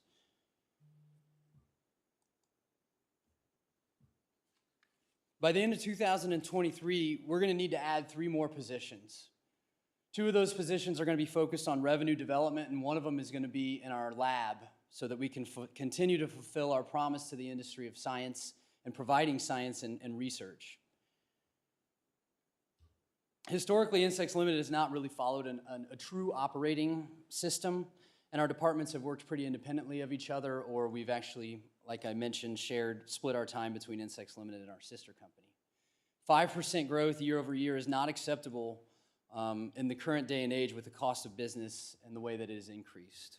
And recognizing these facts, we've implemented a new operating system. It's helped provide clarity and guidelines on how we conduct business. And we recently created a small sales team, and growth is going to be inevitable. Responsible growth at that. So we have a few guidelines that we've implemented in hiring, and one of those guidelines is each employee is going to represent $210,000 worth of revenue. And keep in mind, most of the employees aren't actually accountable for $210,000 worth of that revenue, but we want the ratio to be 3 to 1 of revenue to employee. We also follow what's called delegate and elevate. We all have 5 main roles within the functions of our positions in our company, and these 5 main roles have been designated as basically necessary for the company to move to the next level. Once a role is being sacrificed, say due to time constraints, we delegate that role and we create a new position and elevate ourselves within the company. Over the next couple of slides, I want you to take a look at some of the growth that we see over the next 9 to 10 years. As you can see, for the next 3 years, we're planning on growing our revenue development team. 2 by the end of next year, and 4 more by the end of 2025. We're also going to keep an eye on our production needs and production associates positions. By the end of 2032, we will have delegated and elevated ourselves to more than 2 times our size, and probably actually even more. We don't have room in the space that we're in for even 1 more person right now, much less 2 times the amount of people that we have. And for that reason, we need a new space. The last few slides here I want to share with you are about the project itself. We've been working through JRF Construction, who was on the North Point plot, and then also through design and build, to conceptualize a project following the code and the rules of Westfield in hopes that we can stay in Westfield and not have to go to Noblesville to build this building.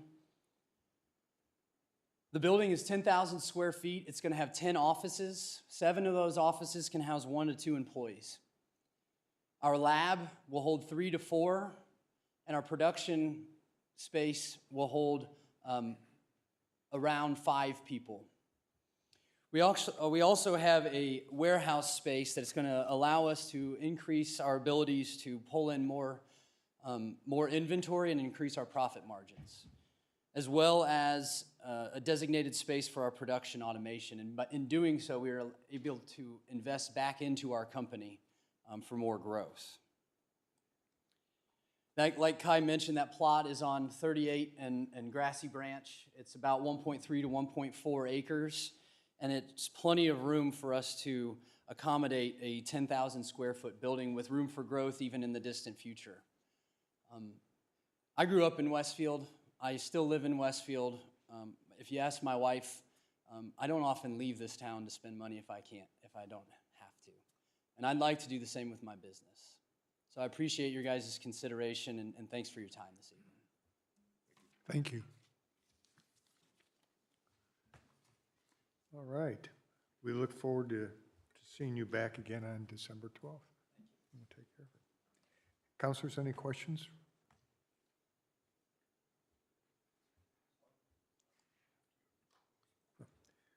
Okay, our next item then on the agenda, 2023 meeting dates, up for approval, I guess. Does anyone have any question regarding the meeting dates for 2023? Hearing none, do I have a motion to approve those dates? Motion made by Scott Fry. I'll second that. Counselor, seconded by Counselor Willis. Cindy, call the roll, please. Yes. Scott Willis. Yes. Cindy Spalgeric. Yes. Jake Gilbert. Yes. Mike Johns. Yes. Scott Fry. Yes. Troy Patton. Yes. Motion carries 7-0. Thank you. Next item on the agenda, residents who wish to address the council. Do we have anybody this evening? No cards? Okay. Clerk treasurer comments? No? None from clerk treasurer? City council comments, starting with Councilor Spalgeric, report on APC. Yes, APC met November 21st for the workshop meeting. The consent agenda had development plans for Urban Apples, the library and trustees office, the medical office building in Grand Millennium, and the infrastructure and common area in Grand Millennium as well, and a pole barn expansion at Tom Roush. And then our major item of discussion was the PUD amendment for the Woods Robinsons Briggs PUD, more specifically issues surrounding the amenities, the park area, as well as a revised concept plan provided by the petitioner. So that'll probably be back before the APC at our next meeting. Caleb presented the non-residential inventory that he presented here, and he also explained he was working on the next installment, so we're all excited about that. I think he's waiting on some data from the county right now.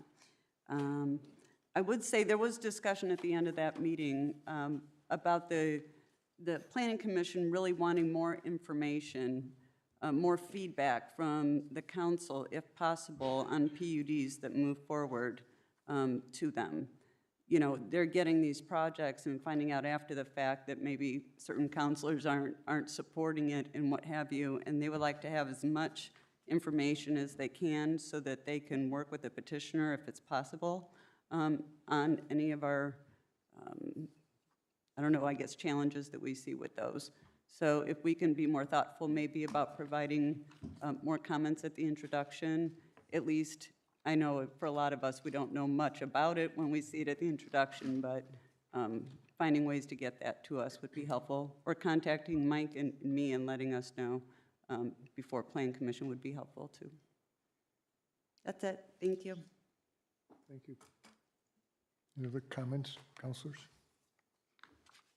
Okay, I've got a comment, something that's been bothering me for a while. Jeremy, if you could, here's a couple copies for you and maybe one for the mayor.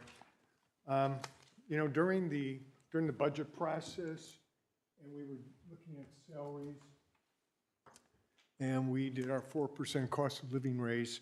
At that time, we noted that there was $158,000 in discretionary bonuses across the 94 civilian employees. And that, if you said on average, I made this stupid comment, said, well, on average, that's $1,680 a person. So on average, you should all have an opportunity to earn another 2% on average based upon your performance. What I did, though, after that is I went back to the clerk's treasurer's office because I found that it wasn't exactly structured that way, and I spoke in error, and I discovered that's not the way it really is, and I would just like the administration to take a look at this and consider these and find out whether this is really, there's a reason behind this. I discovered that in informatics, for example, those employees have an opportunity to make $3,581. Community development, $3,188. Clerk's office, $2,833. Grand Park, $2,083. Customer service, $1,926. Communications, $967. Public Works and Westfield Welcome in the group, those 42 employees have an opportunity of making $750 apiece. Economic Development, $525. Human Resources, $225. Administration, $225.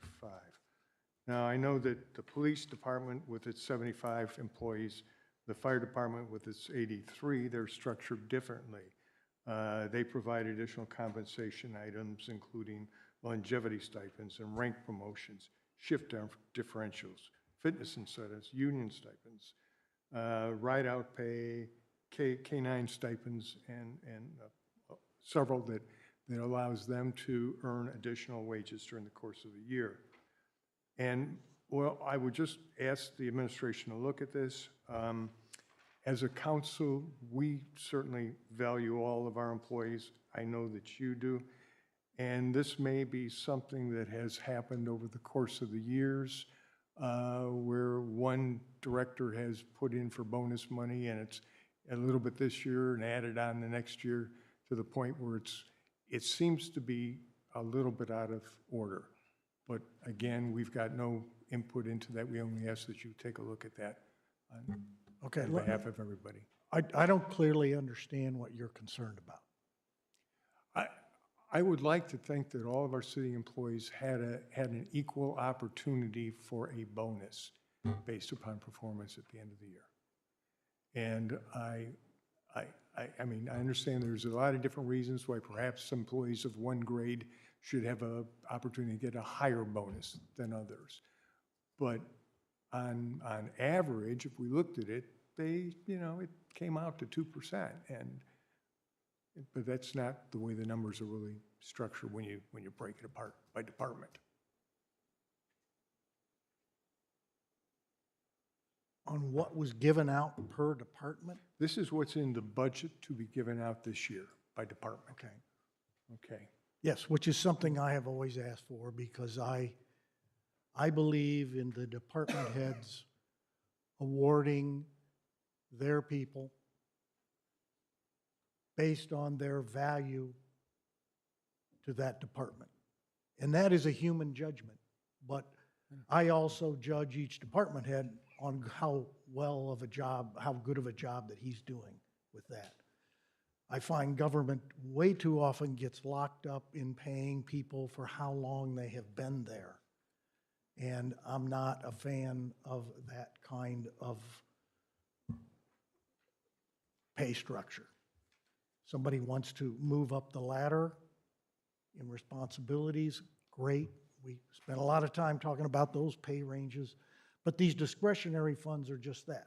They are to be awarded according to that department head's judgment of their value in that department.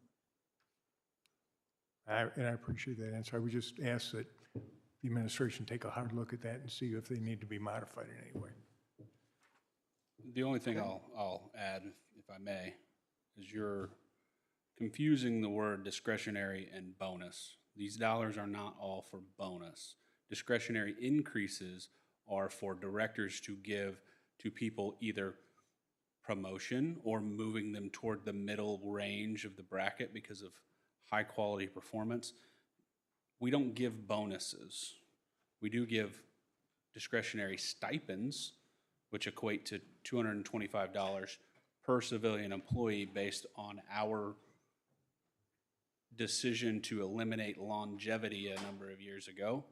So longevity, and I believe I explained this during the budget process, was $200 per year up to 15 years, I think, and then from 15 to 25, it was $250 per year. So if you worked here, it compounded, right? But it came out of your base salary and then moved back in as longevity pay. We elected as a department head team several years ago that that would then go, longevity would go away. That money, 225 is the average between 200 and 250 and spreading across the employee base, would go into a pool for discretionary stipends. Government doesn't give bonuses, to my knowledge. So when you're factoring in, we'll use informatics as since it's the first one. They have 7 employees. So if you multiply 225 times 7, that's the bonus percentage that they have available. The rest, which is roughly $20,000, is to give employees that are performing at a high level a raise, not a bonus, a raise. It's a discretionary increase so that directors can move their people within their salary range.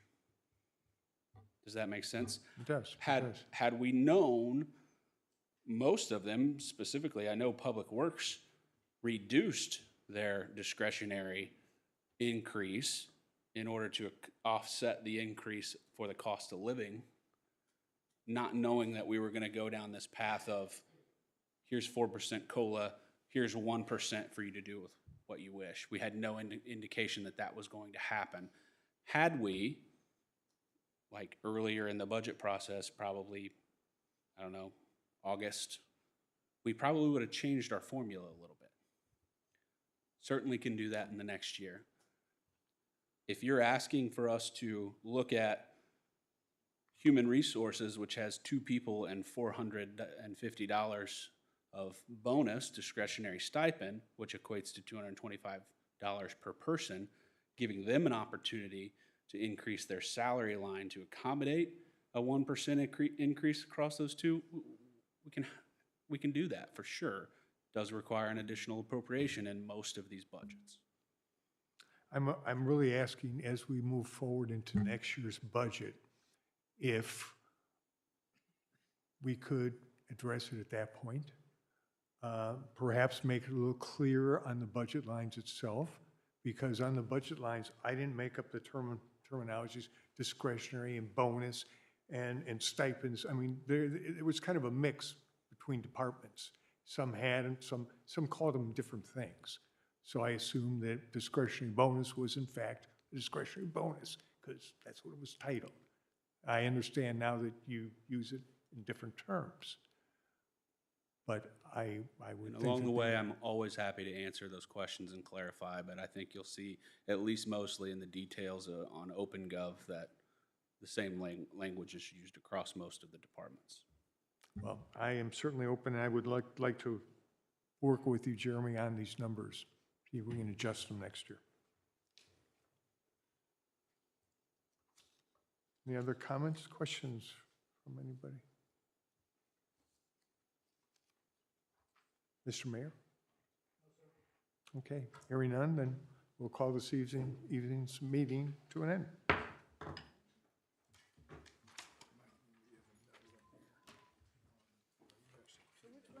Do I?